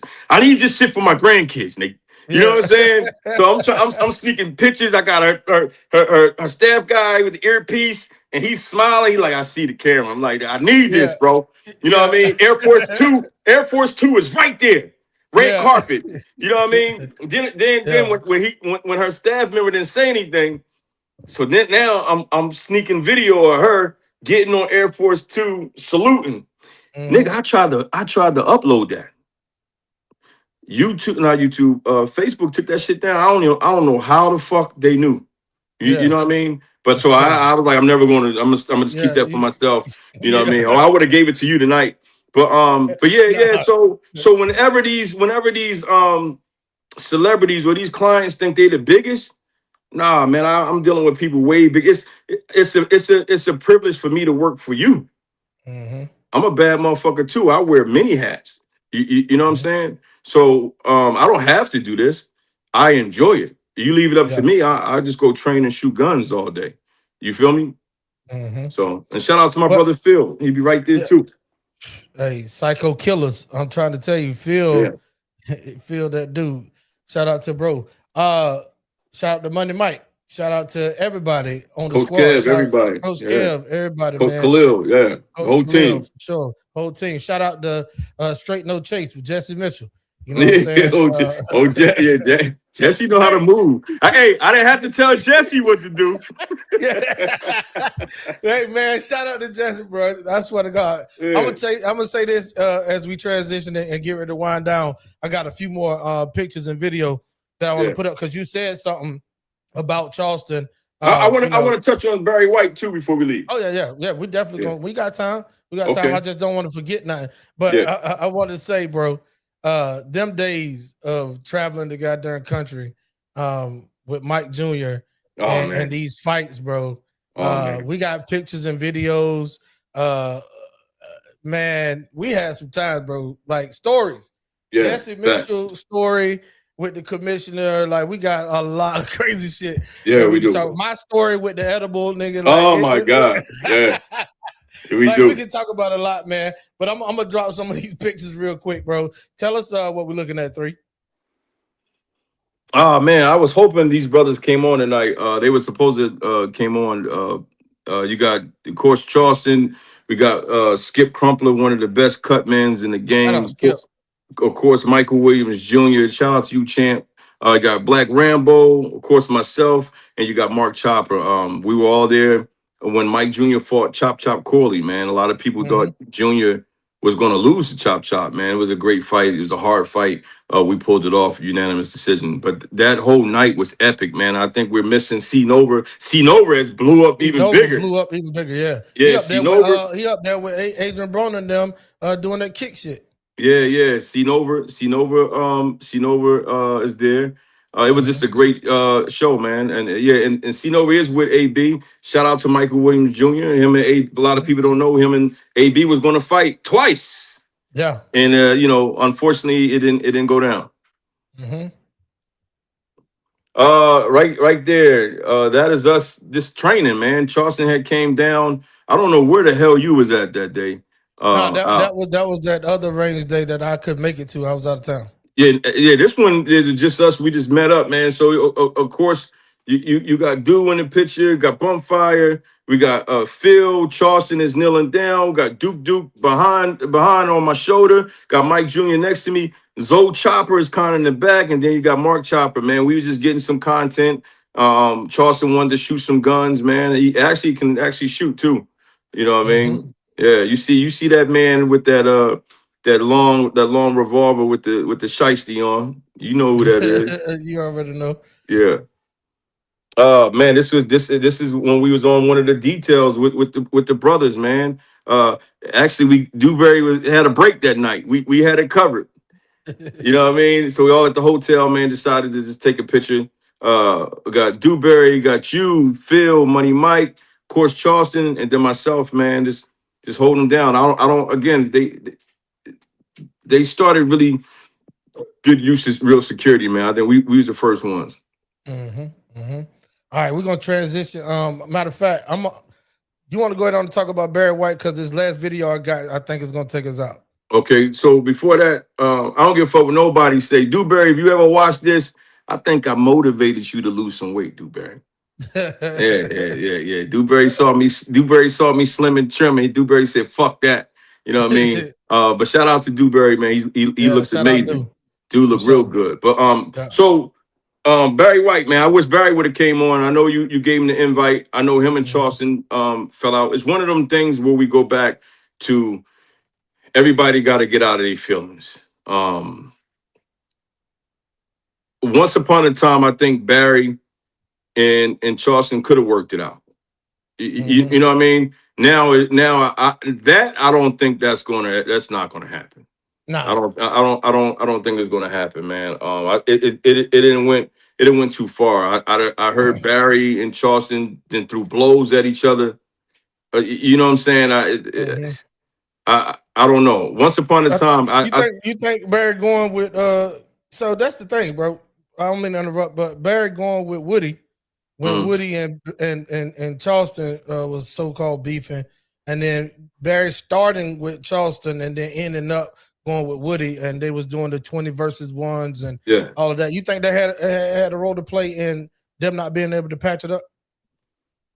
I think all that was some buildup, but I'm gonna tell you how you think fucking Barry felt when he's beefing with Charleston and Woody and Charleston are buddy and cool. Man, that shit was some awkward ass shit. Yeah, it was weird. I think. Go ahead. Yeah, go ahead. I think again they had an opportunity. I'm gonna tell you because I wasn't there, so we just getting footage and hearing the interviews. They said they saw each other, and Charleston walked up to him, wasn't aggressive, but kind of do like, "What's up, man?" and tapped Barry. Charleston was checking his temperature, feeling him out. Yeah. But Barry chose to, we need to talk. Keep that same shit up. That right there, when Charleston came up playful with Barry, that was Barry's opportunity to dap him up and say, "Hey, bro, look, nigga, let's just look. We all together. Let's just move on, bro. Yeah, let's end this shit." And to Barry defense, bro, what he really wanted to talk to him about is that Charleston spoke ill about his dead father. Oh shit! You remember that? No. Yeah, that's what Barry White I wish he was up here. Like when I spoke to him, I didn't know that. Coming. Yeah, that's what he was all like when Charleston was on the rant of talking about everybody that was passing away in the rap game, folks' kids. He said something about Barry White, dead father. That's a fact. Barry White, hey, look, I had to put it out there because I know every time I talk to you, that's exactly what he said. Nah, fuck that nigga. He talked about my dad. I didn't know that, bro. I didn't know that. Shout out to Barry, man. I remember one time Barry called me up. He was with all them. He's with Woody and a whole bunch of other people. And he said, "Yo, come fuck with us. Guns and Boxing, come down here. We got an event. I want you to do security." And Barry was like, I'll pay you whatever the price is. What it is, I'll pay you. Y'all want $1,000 for the night each? Come get it. I'm with you. I got you. And we didn't go. And the reason why I didn't go, because I seen the play that Barry was developing. We would have got down there and Barry would have had his motherfucking blunt or whatever. He would have been on that camera. He would have said, "Yeah, and we got your motherfucking security." I knew that was coming. So me and Phil was like, "Nah, man, we passed, but we fuck with Barry. You know what I mean? We just when Barry coming at Charleston, we don't get into it. I'm not liking that shit on Facebook. When Charleston was talking about Barry, I didn't like it. When Dewberry and when they go back and forth, whatever, I'm not liking that shit. You know what I mean? So let me tell you, while we on that, can you keep cooking? Yeah, bro. Because niggas gonna go back and watch this shit. I know, man. We got time. Okay, so this is another one of weird situations. So me and Phil at the gun range, we getting our shit right. I receive a phone call from Barry. He's like, I think he's like, "I'm picking up Charleston." So I'm like, "All right, cool." He's like, "Y'all gonna come down, hold the team down?" I'm like, "All right, cool." I'm like, "Let me and Phil finish shooting. As soon as we finish shooting, we're gonna pack these guns up and we coming straight to y'all. We got everything." So Barry like, "All right, cool." So, but no, we didn't hang up. I said, I told him the price. I'm like, I think I told Barry, like, I don't know. I said, give me and Phil for the day. Just give me and Phil like $400 each for the day. It's $800. It's something like that, just for the day. Look up. It was only like we're gonna be with them niggas for maybe like 6-7 hours, if that. And they family, but you know at the time we them up. Fuck yeah, nigga. Because at any given time, if somebody was fucking with Barry, or especially Charleston, they was gonna get laid the fuck down. You know what I mean? Because now you fucking with friends too. You know what I mean? So Barry like, "All right, bet I'll tell him." So we at the gun range, we wrap it up. My phone ring, Charleston. I'm like, "What up, C-Dub?" He's like, you know I'm in North Carolina. You know I'm in the Carolinas. I gotta call my #1 security, blah, blah, blah. I'm like, "All right, bet. We on our way. On our way." He's like, "All right, bet." We hang up the phone. I don't know if fucking Barry told him, "You know them niggas want $400 a piece." I don't know if it went that way. Yeah. But Barry ended up calling us like 15 minutes later. Y'all go ahead and y'all stand down. Y'all stand down, man. Just stand down. I'm like, "Wow, what's up?" "Oh, we got Charleston got some other security coming from Atlanta. They gonna be here." So I'm like, man, something ain't right with that shit. You know what I mean? Yeah. Now, so me and Phil was like, man, what the fuck ever. We laughed it off. We kept it moving. Now, when Charleston and Barry had the fallout, I'm laughing because I know that shit. I know what you're talking about. Yeah. When they had the fallout, Barry, when niggas is mad at each other, they be letting little shit out. And that's when Barry was like, nah, man, that nigga didn't want to pay y'all. He said, fuck that. And we didn't get mad, man. You know what I mean? And you know, Barry's like, man, that nigga be talking about y'all, blah, blah, blah. Yeah. And so I told Barry, I said, yo, we not tripping. You know what I'm saying? Because what can Charleston really say about us, bro? Nothing. All he we got is good stuff to say about us. We do our job, bro. You know what I mean? And I just covered what he might have looked at me crazy and with the shit with TK, but I'm also my son's manager. And you know what I mean? I'm sure Dewberry and whoever can come up with a whole bunch of lists of shit that Charleston might have said about me or Phil or our team in general. But at the end of the day, we held that nigga down. And to this day, he still fuck with us, whether it's off and on. It is what it is. So we can't be that fucking bad. Yeah. Now, one thing I'm gonna say to that though, 300 is that only thing we could do is speculate, because if it was behind the scenes, never public. Every time he mentions guns and boxing or Michael Williams Jr. boxing to any camera or in person, is all positive and always love. That's a fact, bro. Yeah, so people can do whatever behind the scenes, but that shows you how much respect they got for you, not to bring it to the camera. And I think that's gonna take us into our next couple videos. I got one. This is one you sent to me because he was supposed to be here. Y'all see on the thumbnail, you got your man down there in the bottom right-hand corner, Mr. Blacq Rambo himself. Definitely wanted to make it, but last minute had to do other things, but he was going to be here for sure. And bro, the bullet beater, like where Blacq Rambo come up with some shit, like the bullet beater, the thing that he gave Charleston, like shout out to Rambo, man. I wish Rambo was here because well, I'm gonna touch on the bullet beater thing. So bullet beater is a product that Blacq Rambo has, man. If y'all get a chance, go to I think it's bulletbeater.com, or go on Blacq Rambo's platform and check that out. You can purchase it there. I'm sure he has a link somewhere. I wanted Blacq Rambo to be on the show tonight because we were going to show a definition of friends can fall out. We've been friends for years. Me, you, Phil, everybody. We gotten on each other's nerves. We aggravated each other. We made fun of each other. I mean, pissed each other off, man. Fuck them niggas. And we bounced back. If Blacq Rambo was on here right now, he would tell you, me and that nigga went at it. Like, to the point I told Rambo, I said, yo, I'm gonna fuck you up, bro. I'm whipping on you. I'm punching on you when I see you, nigga. And Rambo was like, nigga, I'm 155 pounds. I'm shooting you. I'm shooting you. And you talking to the biggest black gun tube there is out there. Yeah. And I can fight and shoot, nigga. So hey, it was going to be a good one. I think I had the advantage. You know what I mean? I was bigger and can fight and shoot, nigga. He's smaller and don't have as much skills as me, but but he do got a lot of guns. Hey, but nigga, Rambo, you got the link, man. Hit the goddamn link and shut this. Nah, go ahead.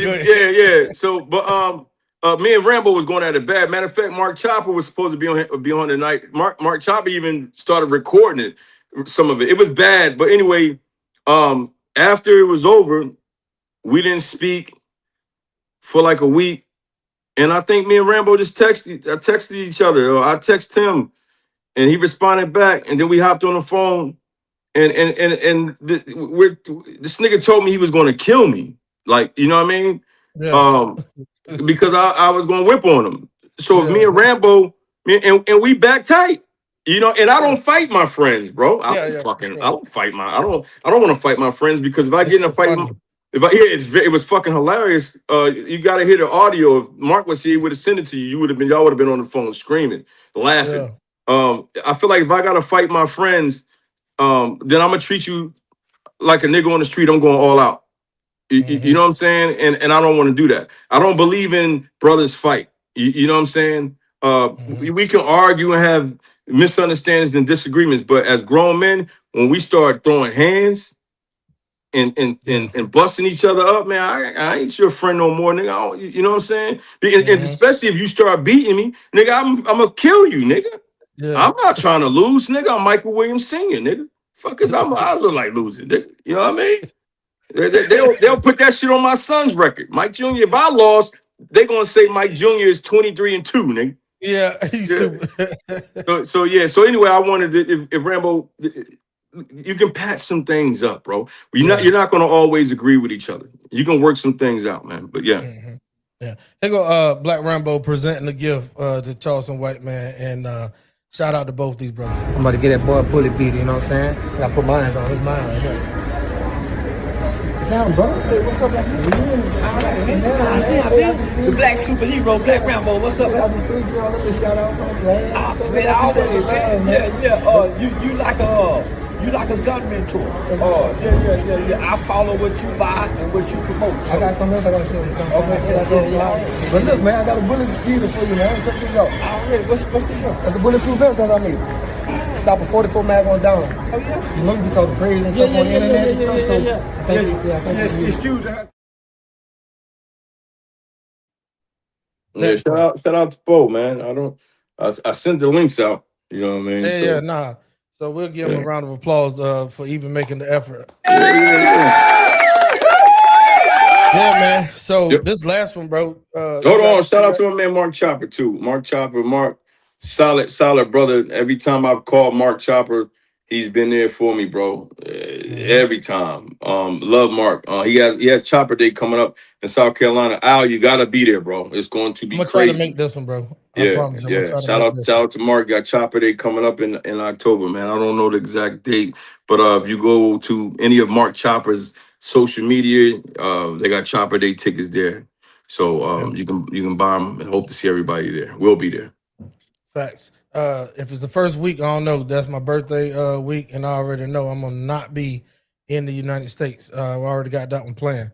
But after that, hey, listen, man, I would definitely try to make it.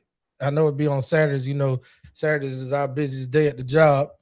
So we'll try to make it. But this video here, right? Segue into it. You said something a minute ago about how friends fall out, get back together, fall out, get back together. And this one is a compilation with both of the gentlemen, Charleston White and Anthony Dewberry. Let's take a look at it, and then we'll talk about what they both said. Down to it like this here. For one, it's like this. I never wanted to be on social media. I never wanted to have a podcast. I never wanted this, right? This is not something that I wanted. The only reason why I even came on social media on this bull crap right here is for one thing, Charleston White. He gave me a call. Say, dude, we're gonna do the game. We're gonna hook up with them boys out of LA. They got the Gangster Chronicles. We're gonna hook up with them and this is what's happening. I'm like, okay, cool, that's a bet. You know what I'm saying? Like, man, first I was like, nah, man, you know, I ain't down with that shit, man. He like, bro, we gonna win. I'm like, shit, man, god damn. Hell knowledge. He always talk about hype. Did y'all have knowledge that I'm the one created that?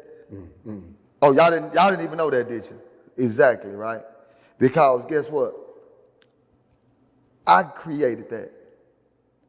All right, the girl that I used to be with, she the one really came up with it. I just took it and started, you know what I'm saying? And I gave it to Charleston. From the beginning. Yeah. I want to start with Dewberry. Yeah. I met Dewberry through you. Yeah. Dallas OG, West Dallas. I mean, I know a lot of people who have a lot of respect for Dewberry. Yeah. You knew Dewberry since you were a kid. 15 years old. 15 years old. And this is what a lot of people like to say, Charleston falls out with everybody. This isn't shocking. He changes on everybody. He's bipolar. You were hating on Dewberry. You didn't bring him with you. He was the guy who was not your security guard, but when shit went down, he was ready to do whatever. He was front line. And now look. Now you say what you say about Dewberry. Now he's making videos about you. What's really going on? Because y'all ain't been around each other for a minute, it seems like, to the people. Don't friends outgrow each other? In most cases, yeah. In all cases? Yeah. In all cases, friends outgrow each other. The floor is yours, man. What you think about what both of them said? So with Dewberry's, I'm happy for Dewberry. He getting some shine. He may not didn't want it. But with one thing about being with Charleston, everybody gets shine. People on other platforms is eating off of Charleston.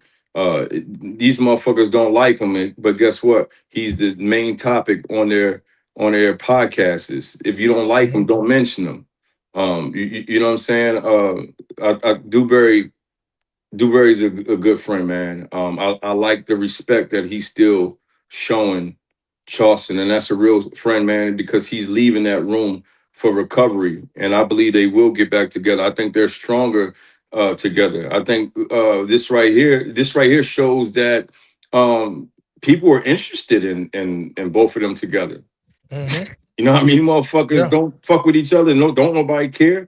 And that also shows the power of Charleston White, man.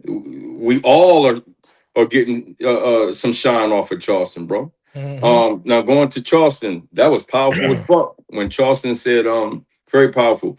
Don't friends outgrow each other. Some of them, I got friends that I went to high school with and grew up with that we haven't spoken in years. That's what I was just about to say. And when we get on the phone, we pick right back up from where we was at. I like those kind of friends. Yeah. I think with my guys, you guys, if matter of fact, I think it might sometimes we go a month we don't hear from each other. But we need each other. We there. It might even seem sometimes with our entire team that, hey, the only reason why we fuck with each other was because of Michael Williams Jr. But when we do get together or we talk, it's good, man. And I believe in keeping your space sometimes. I think we all need a fucking break from each other. Because if we around each other every fucking day, dog, you start nitpicking and shit. Yeah. You know what I mean? I think that's why Phil is good friends. I give Phil a break. He give me a break. You know what I mean? And we all got shit going on. That's what I'm about to say. Niggas got their own shit going on. You don't want to do every fucking thing like me. You know what I mean? Phil wants to go to Max. I don't want to go to Max. Al Tariq want to go watch the Atlanta Falcons fucking play. I don't want to watch the Atlanta Falcons play. Money Mike want to go coach his fucking high school team. I don't, nigga. I want to shoot guns. I be wanting you niggas to come shoot guns with me. Y'all don't want to motherfucking shoot guns. But when we get together for the right cause or we say what's up, that's what it is. I like them kind of friends, bro. I like that. And sometimes friends, not all, they do outgrow each other. But sometimes your friendship needs to be tested because I feel like when you have that first disagreement, oh, nigga, you got the time to escape from a nigga then. That's your time. Me and you had, a lot of people don't know, me and my brother Al, for those who's going to listen now and listen later, me and Al, my son, was going to open up a Michael Williams Jr. boxing gym. And me and you couldn't see eye to eye on certain things with the gym. Yep. Nigga, that was fucking 6 years ago. You still my dog. But guess what? At that moment, it was a moment we could have said, man, I ain't fucking with that nigga ever again. So it happens, man. Your friendship is going to be put to test. I think they shit is being put to test more than any fucking thing right now. I believe, as you've seen on my social media, man, I said friends fall out and I did the little video. But of course, you know what's funny? We the little guys. And I agree with Barry White on this.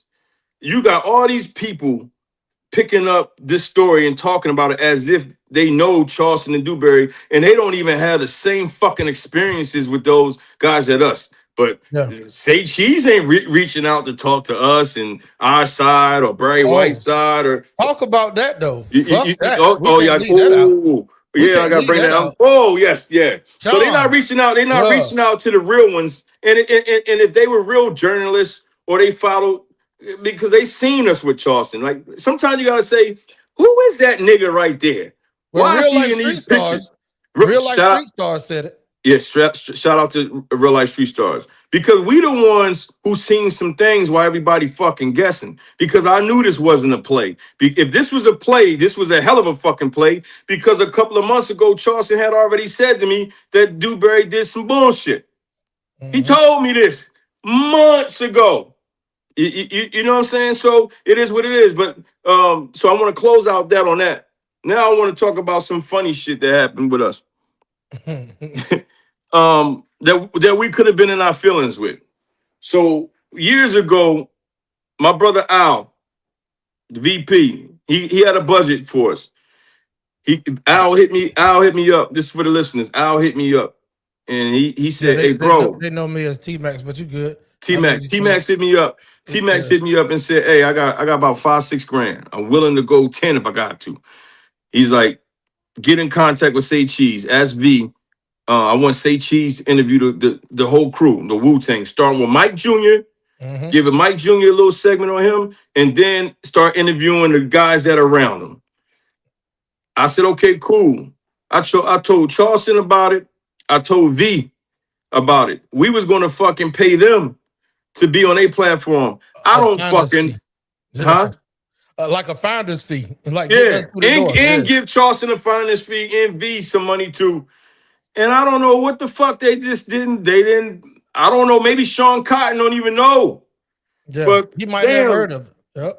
Probably, I don't know, but I thought that was just the weirdest shit. Now we all could have been in our feelings. I'm like, damn, y'all don't. We can't get no shine. We can't get no. That's marketing. We trying to market it ourselves, but I don't know. V didn't plug us in. Charleston didn't plug us in, and we was going to give Sean, my brother TMAX, was going to give all the way up to $10,000 for Say Cheese to interview us for at least 30 minutes.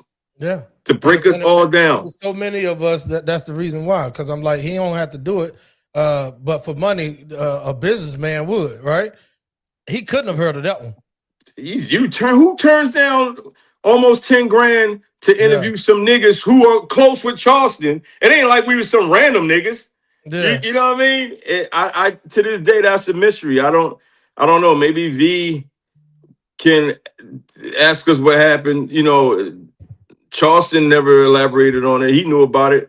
So I don't know, man. That was one of them weird things with being, friends with Charleston and his associates. They didn't, I don't know. I think me and you was at that time, we like, fuck it. Let's take it to Vlad TV. Vlad, yeah. And then we just said, fuck it, man. We just keep the money, nigga. Yeah, and do our own thing. Go invest your own shit. Let's do our own things. And look at us today, though. That's what I'm saying. You Guns and Boxing has grown.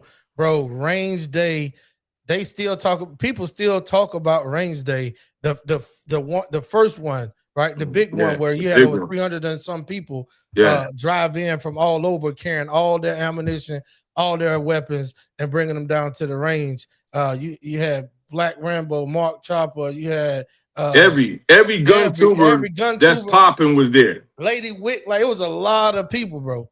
Everyone was there, bro. That was crazy. But yeah, man. But it's all good. Guess what? We don't trip off of that because you know why? Because we have our own shit going on, man. But there was no way that this situation, Dewberry and Charleston, was going to go through this, and everybody else is talking about it, and we don't talk about it. I wish Barry would have came on here, man. He could have gave us a whole nother side of what he been through.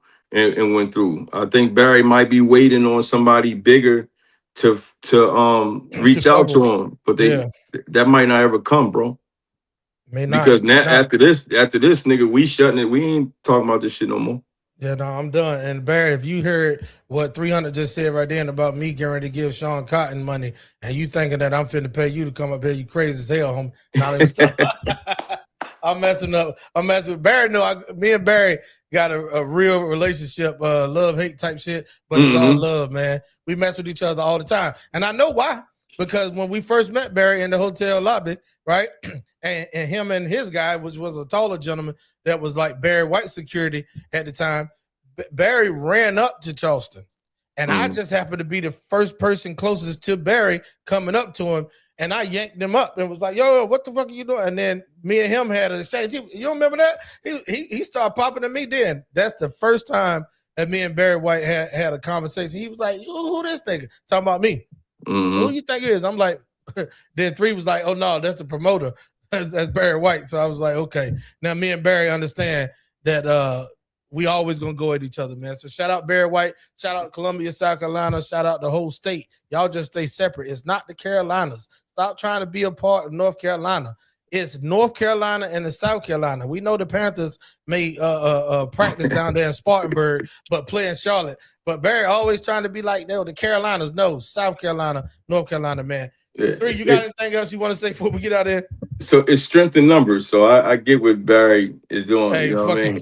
Yeah, I get you. But Barry to this day still don't trust me or Phil. We was in me and Phil had a job in South Carolina. We was down there. And so I said, Phil, I'm about to call Barry and see what he's doing. So I called Barry, picked up. I'm like, where you at? He said, what you mean where I'm at? I said, nigga, where you at, bro? He said, what do you want? What do you want? What do you mean when I'm at? That's how he talked to me. So I said, nigga, we in your city. I told him exactly where we is at, your little town or whatever the fuck. And he's like, yeah, you on the main street. I'm like, yo, we gonna pull up at Waffle House and eat. Come eat with us. Yeah. And he is like, nah, man. I didn't. I was like, what you think? I was like, damn. You thought it was an ambush? Yeah, I don't know, man. You know, we forever to the real ones that know we Charleston White security. No matter how much Charleston get on the internet and say, and I don't got security. And niggas is already stained with you, nigga. But it was just so funny. It was so funny because I said, Phil, this nigga don't trust us. And Phil was like, yo, I see. So me and Phil, we ate. But on a serious note, we already know where he lived at. We all the addresses, nigga. We already know all your addresses, nigga. and if we ever had a problem with anybody, not you, we're not calling you, nigga. So we would actually just want to just kick it with the nigga. You know what I mean? So he said, I think at the time, man, one of Woody's kids may have passed or something, and he was just I think that was around that time. Yeah, he was just like, hey, bro, he's like, nah, y'all enjoy your food. I'm not coming. You know, we dealing with the passing of Woody's baby or something. And I see, okay, cool. And we just hung up, man. But yeah, Barry always had trust issues with us. And shit, we had trust issues with Barry too, goddamn it, when we first met him. You know what I mean? First met him. We thought he was taking us into an ambush. Niggas got us at Gold Teeth jewelry stores. Got during for Charleston to do drops, and we like, yo, who up in here? He was like, y'all good. And you know, he got the light, high pitched voice. I don't trust a nigga that talk like that. No way. So, but look, that's a pimp voice. Yeah, I want to shout out his clothing line, man. He got some of the dopest sweatsuits for the wintertime, t-shirts and short sets or whatever. For them shits is nice, bro. That Black Lips, right? The Black Lips, Barry White's clothing line is fire, nigga. But I'm gonna hold on. I gotta say something. Barry did some bullshit. So when him and Charleston first started, you stupid. I know what you about to say. Now when they first started beefing, Barry was originally supposed to come down to Mike Jr.'s show too. People don't know Barry when Mike Jr. Not because we had the Michael Jackson Beat It Jackets on, but for the after party and for the weigh-ins, we were gonna wear Black Lip shit. The whole team. Yeah, Barry was supposed to gave us like 10, 11 sweat suits. Jumpsuits. Yeah. Just fire, nigga. Yeah. And him and Charleston had the little thing. Barry said he still was gonna give it to us, and I guess nigga said, man, fuck y'all. He didn't get it to me, man. But again, we didn't trip because I always got shit in motion, babe. You know what I mean? We just wore the other shits that we had. You know what I mean? We don't depend on one motherfucking thing. You know what I mean? But I didn't get mad at Barry and cut him off because he lied and didn't fulfill his promise. You know what I'm saying? I guess his main focus was Charleston. You know what I mean? Again, they had opportunity right then to clear the air with each other. Because when we picked Charleston up for the airport, one of the first things Charleston said was, Barry gonna be here? And I said he was, but I don't think he coming because he didn't get us the sweatsuits. So that was a great opportunity, bro. You know what I mean? So, and then who knows, bro? What if Barry like it like this? Bro, what if he I ain't like never you might be on to something, Sherlock. Go Yeah. ahead. Yeah. What if Barry likes it like this, bro? Who knows, man? Barry White, I'm gonna call you. I'm gonna call you as soon as I get off here. I'm gonna call Barry White because I hope he watched. If not, I'm gonna send you the link. If not, I'm gonna email it to you anyway. You're gonna see this damn this live one way or another. But They all gonna see it. We're gonna share this shit. Yeah, and this is good for people to come back and get some real shit, man. Not the shit that these other fake ass guys with these YouTube channels putting out information. They gotta wait on Dewberry and Charleston to say something. Did you see this? Now, nigga, we know some shit. Yeah, we know there some firsthand for sure. All right, man. Well, look, Doc. Hold on. Bang, bang. Shout out. Hey, hold on. I got another real story. I got a story. You know, I love these stories. Shout out to my brother Dennis Williams. He got a company called Clay Lyfe. He make these banging ass chains. They fire. So I like to tie everything in to what we talking about. Dennis, I love you, bro. He just did me the Machiavelli Tupac famous chain. I don't know if you saw it. Yeah, Shit I fire. saw that. Now I'm gonna tell you a quick story about Dennis and Charleston real quick. Hold on, real quick. It's funny too. Dennis hit me up, bro. I got a business proposal. It's for Charleston, so I'm listening. He said I got a homeboy. He got his own custom rims, and he want to talk to Charleston so Charleston White can have his own custom rims. Whatever it can be, a fleet load of rims. They got the money, but they want somebody's name on it. You know what I mean? These are the Charleston White rims. All he got to do is put his name and face behind it. They're gonna break bread and give him some rims and shit. You know what I mean? They split it, whatever. They had a nice little deal for Charleston. So I don't like, I just told you, I learned from the Roy Jones situation. I don't be liking to ask niggas for nothing. You know what I mean? Our celebrity friends or whatever, right? So I said, oh, for Dennis is a solid dude. I'm like, all right, I'll fucking ask him. All right. Boom. Charleston, I ended up calling Charleston, or Charleston called me. I don't know. It was random. But we on the phone talking about, you know, Mike Jr. and shit. He was like, yeah. He's like, yo, when Mike's next fight? Because I'll fight on it. That's what I'm saying, man. Charleston be showing mad love. Whether he lying or not or talking shit, it sound fucking good, nigga. He said, I'll fight on Mike's show. Build this shit up. He's like, y'all independent. You know what I mean? He's seeing what's going on. I'm gonna hype this shit up. I'll fight on Mike's shit. You know what I mean? Not a real fight, little sparring or something, but he wants to be a part of it to build it up for Mike. So we talking about that. I'm like, all right, cool, bet. And he's telling me about streaming and shit. Yo, you know, try to get Junior to go into streaming. You know, Charleston, whenever he get knowledge from the upper rooms, that nigga, he's gonna pass it out to the lower motherfuckers and tell you what's popping. You know what I mean? So I'm like, all right, cool. So I said, hey, I got a guy that got a business proposal. Let me call him on the phone. So Charleston's like, all right, fuck it. Let me hear what he got. Boom, I called Dennis. Dennis hops on the phone. So Dennis is telling them the business proposal. Hey, my name is Dennis, blah, blah, blah. The rims. Man, this nigga Charleston was like, rims? Man, don't no motherfucking body fucking have rims no more, nigga. We don't do no rims. This ain't the 2000. Rims went out early 2000s. So Dennis is listening because Dennis can be a hothead too. You know what I mean? Dennis ain't no punk, bro. Dennis, my nigga Dennis from Clay Lyfe. That sounds just like some shit Charleston said. Yeah, nah, Charleston was talking like that on the phone to Dennis, and you can hear that Charleston was bouncing. You can hear it in his voice. And no fucking rims. Nobody rims since 2000. Nobody got no rims on their car. Who got rims? So Dennis is trying. Dennis being professional, he's trying to talk it. He's like, hey, listen, blah blah blah blah blah. And then I had to end the call because while Dennis kept going, Charleston hit him with some, man, you not listening. Didn't I tell you? And I said, fellas, I said, hey, D, Charleston got to go, bro. I appreciate you. As a friend, I did what I said I was going to do, but this is why I don't like doing that, bro. Yeah. You know what I mean? So shout out to my man, Dennis, for these chains, man. Y'all got to go check his Clay Lyfe on Instagram or social media. They do custom chains, anything you want. Shit is fire. But yeah, that's another funny story, man. And I'm sure Dennis, somebody can clip this up. A lot of people can clip a lot of this stuff up, man. Yeah, for sure. Get some real stories and content. There you go. We just gave y'all some shit because everything that we said on this, watch 100%. It's 300%, and watch it all circle back and connect.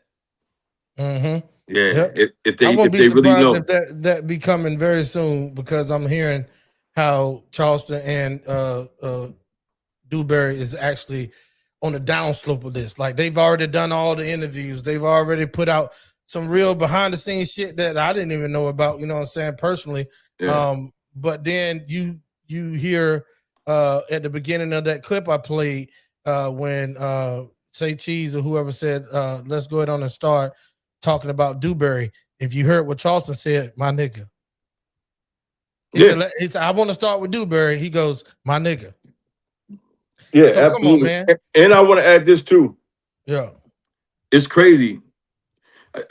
You should have sent the link to Dewberry. We had a better chance of getting Dewberry. We got a better chance of getting Dewberry than Charleston. Charleston then came on here already. Dewberry hasn't. I get Charleston that. Charleston's been on TMAX with us, I think a couple of times. No, one? A couple of times, yeah. A couple of times. He sure did. One time he was in the car driving. I remember that. I want to say this before we log off. The reason why I think Dewberry should have came on here is because we're the real ones. You know what I mean? Fuck with us. Pay it forward to us. The little niggas, the people who've been there for you. Because if anybody, if they would have been fucking with Dewberry while we was there with Charleston, we would have held Dewberry down too. But I think Dewberry has to act now because when Charleston got locked up last night, nigga, that was all over the internet. That smothered this whole Dewberry Charleston shit. And then I feel like it's but so many times somebody gonna pay Dewberry to talk about this shit. And say she's got a lot out of it. Yeah. Like, you know what I mean? So if Charleston chose not to respond anymore, I think that door right there is closed for Dewberry. If they don't get back together as bros. Yeah, man. It's do what you do with this. Yeah. You feel me? Do what you do. Just like the door, no offense, Barry, I love you to death. I think that Barry had some fire. Nigga, Barry is one of the only niggas who fought. He fought Charleston White. Yeah. And that door.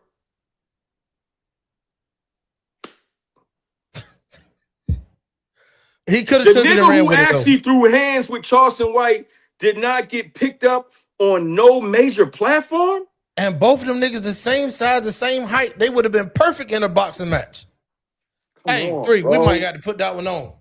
Come on, man. Come on, bro. Barry should have been on here too. Yeah. Because at the end of the day, this shit lives on forever. This shit's gonna pop up. People gonna see this, man. Give your side, man. But yeah, man. That I saw that shit when Charleston got locked up, bro. And I looked, that shit smothered everything, dog. Yeah, it definitely did. He caught it.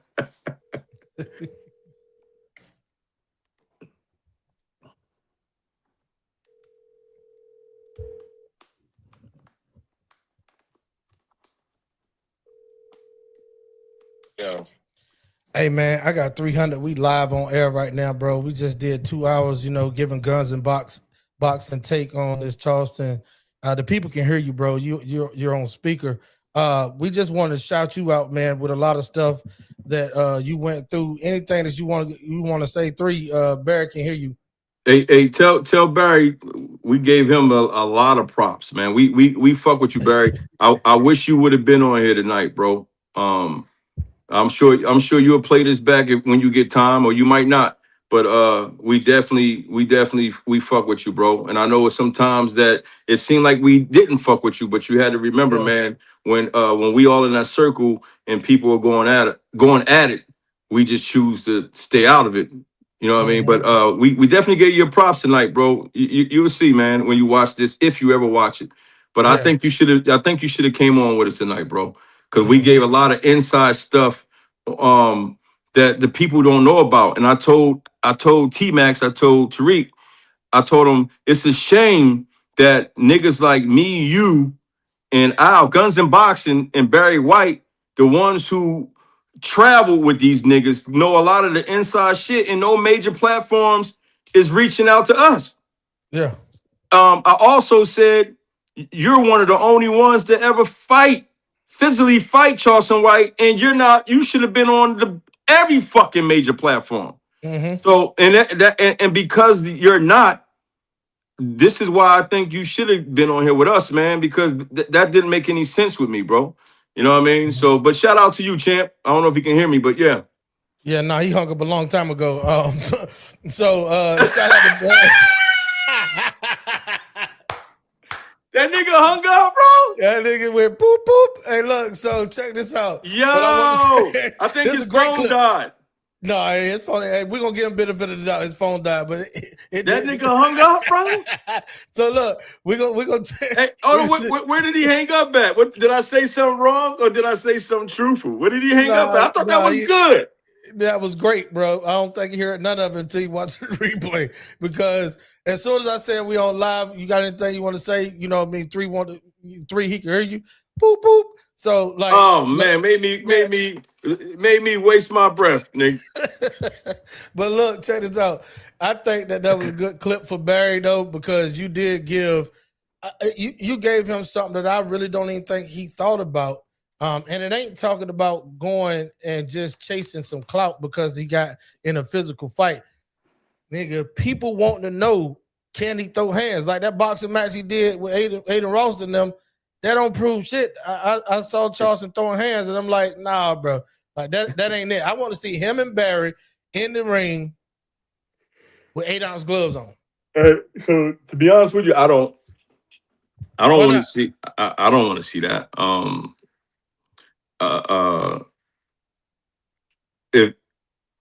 If I was in that situation that they were in, it's going to get done right then and there. Oh, you saying it's too far gone? You had your chance.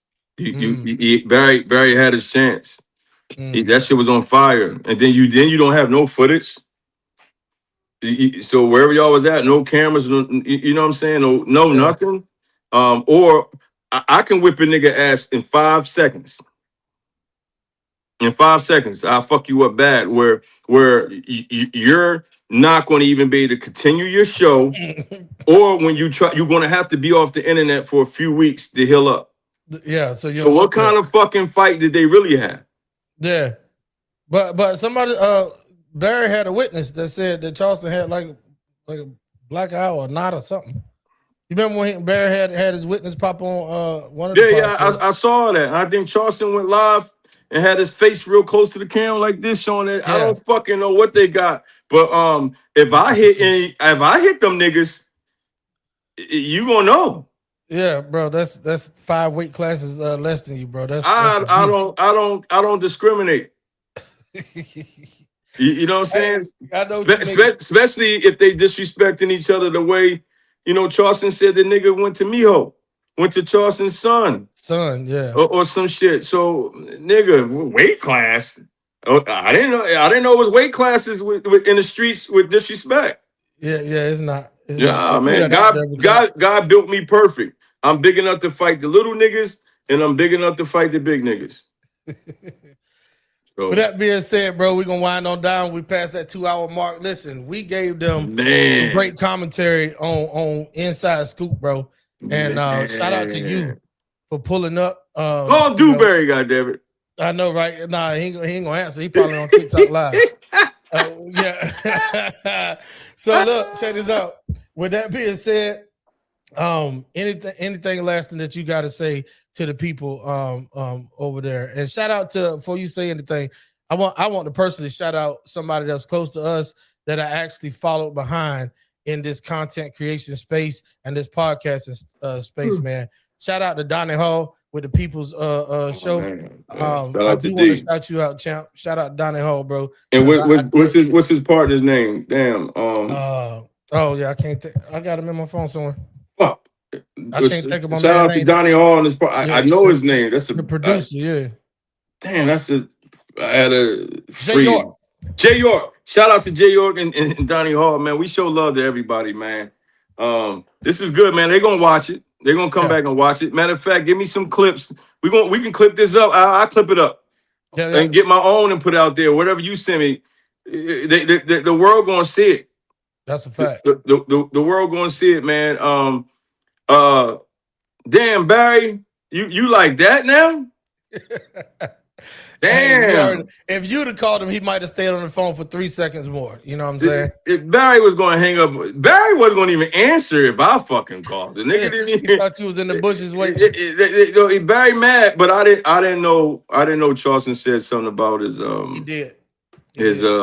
But Barry, if you ever watching this, if you keep hanging up and running from stuff like this, I mean, you spoke about it, man, but your platform isn't real big. One thing about me and TMAX, people gonna actually listen to it. So you didn't try to put it out on your own, and it's not getting very far. So I mean, don't hang up on us, champ. You know what I mean? But stuck around. We family, brother. Yeah, you know, like I said, Say Cheese and all them niggas, and even what's that? Real life street stars ain't even hit you up, nigga.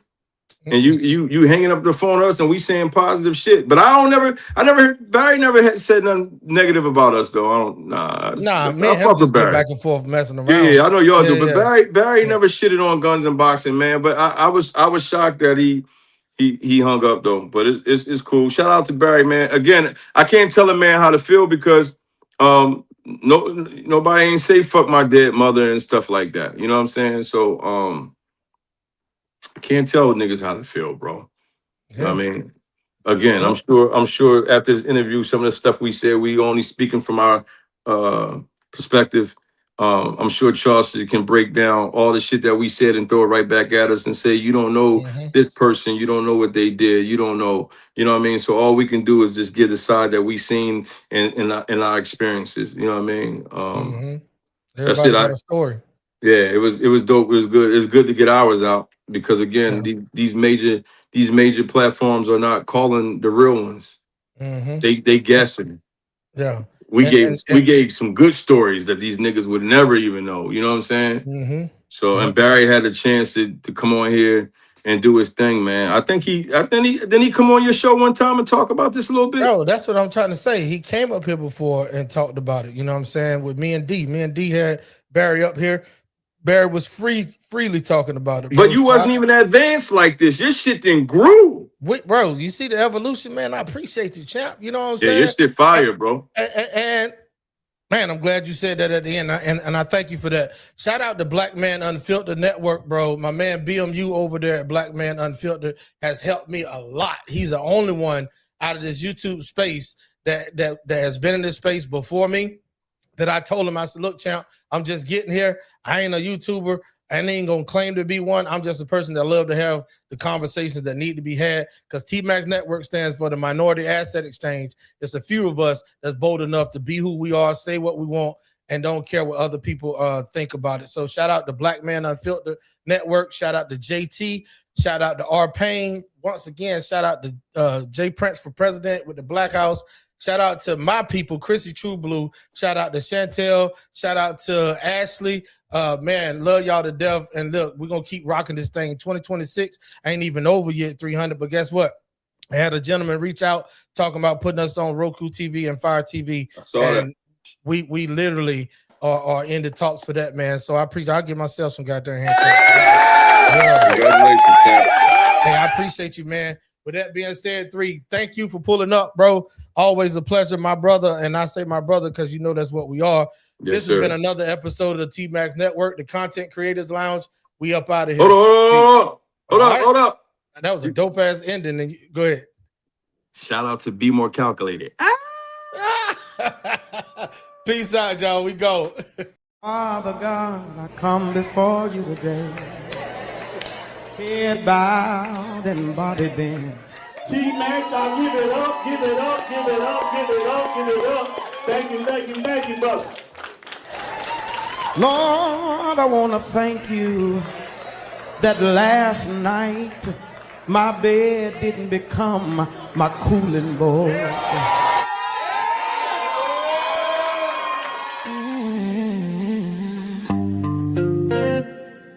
Welcome to the Content Creators Lounge. Curated by TMAX, yeah, you know the name.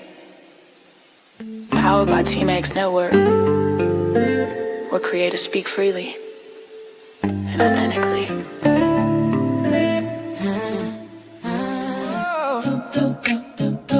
Oh yeah, oh yeah. Yeah. Welcome to the Content Creators Lounge.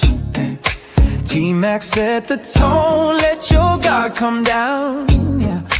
This ain't surface talk, this real life sound, where truth and timing always come around. Yeah. Open mics, open hearts, no filter here. TMAX in the room, voices loud and clear. Yeah. From the culture to the community, lifestyle dreams to accountability. TMAX says, say it raw, say it proud. Every story matters in this crowd. No scripts, no scripts, just moments we allow. It's more than content, it's movement now. It's the lounge where creators shine. Yeah, TMAX vibes with perfect timing. From growth to laughs, we intertwine. Not just a show, it's a state of mind. Content Creators Lounge, tap in. Built by TMAX, where real ones win. Every episode, pull you in. Yeah, this an experience, not a trend. TMAX bring the voices to one space. Different perspectives, same safe place. Entertainment, growth, and elevation. Real conversations, real-time creation. We talk the wins and the lessons learned. Every mic hot, every story earned. Laugh a little, think a lot. Yeah, every topic hit a spot. Woo! If it matter to you, it matter here. TMAX make it clear. Every voice sincere. Say it how you feel. Say it with your chest. This the lounge where creators give their best. This the lounge where creators shine. TMAX energy, front and center. From growth to laughs, we intertwine. Not just a show, it's a state of mind. Content Creators Lounge, tap in. TMAX Network, let the convo begin. Every episode, pull you in. Yeah, it's an experience, not a trend. Yeah. TMAX Network.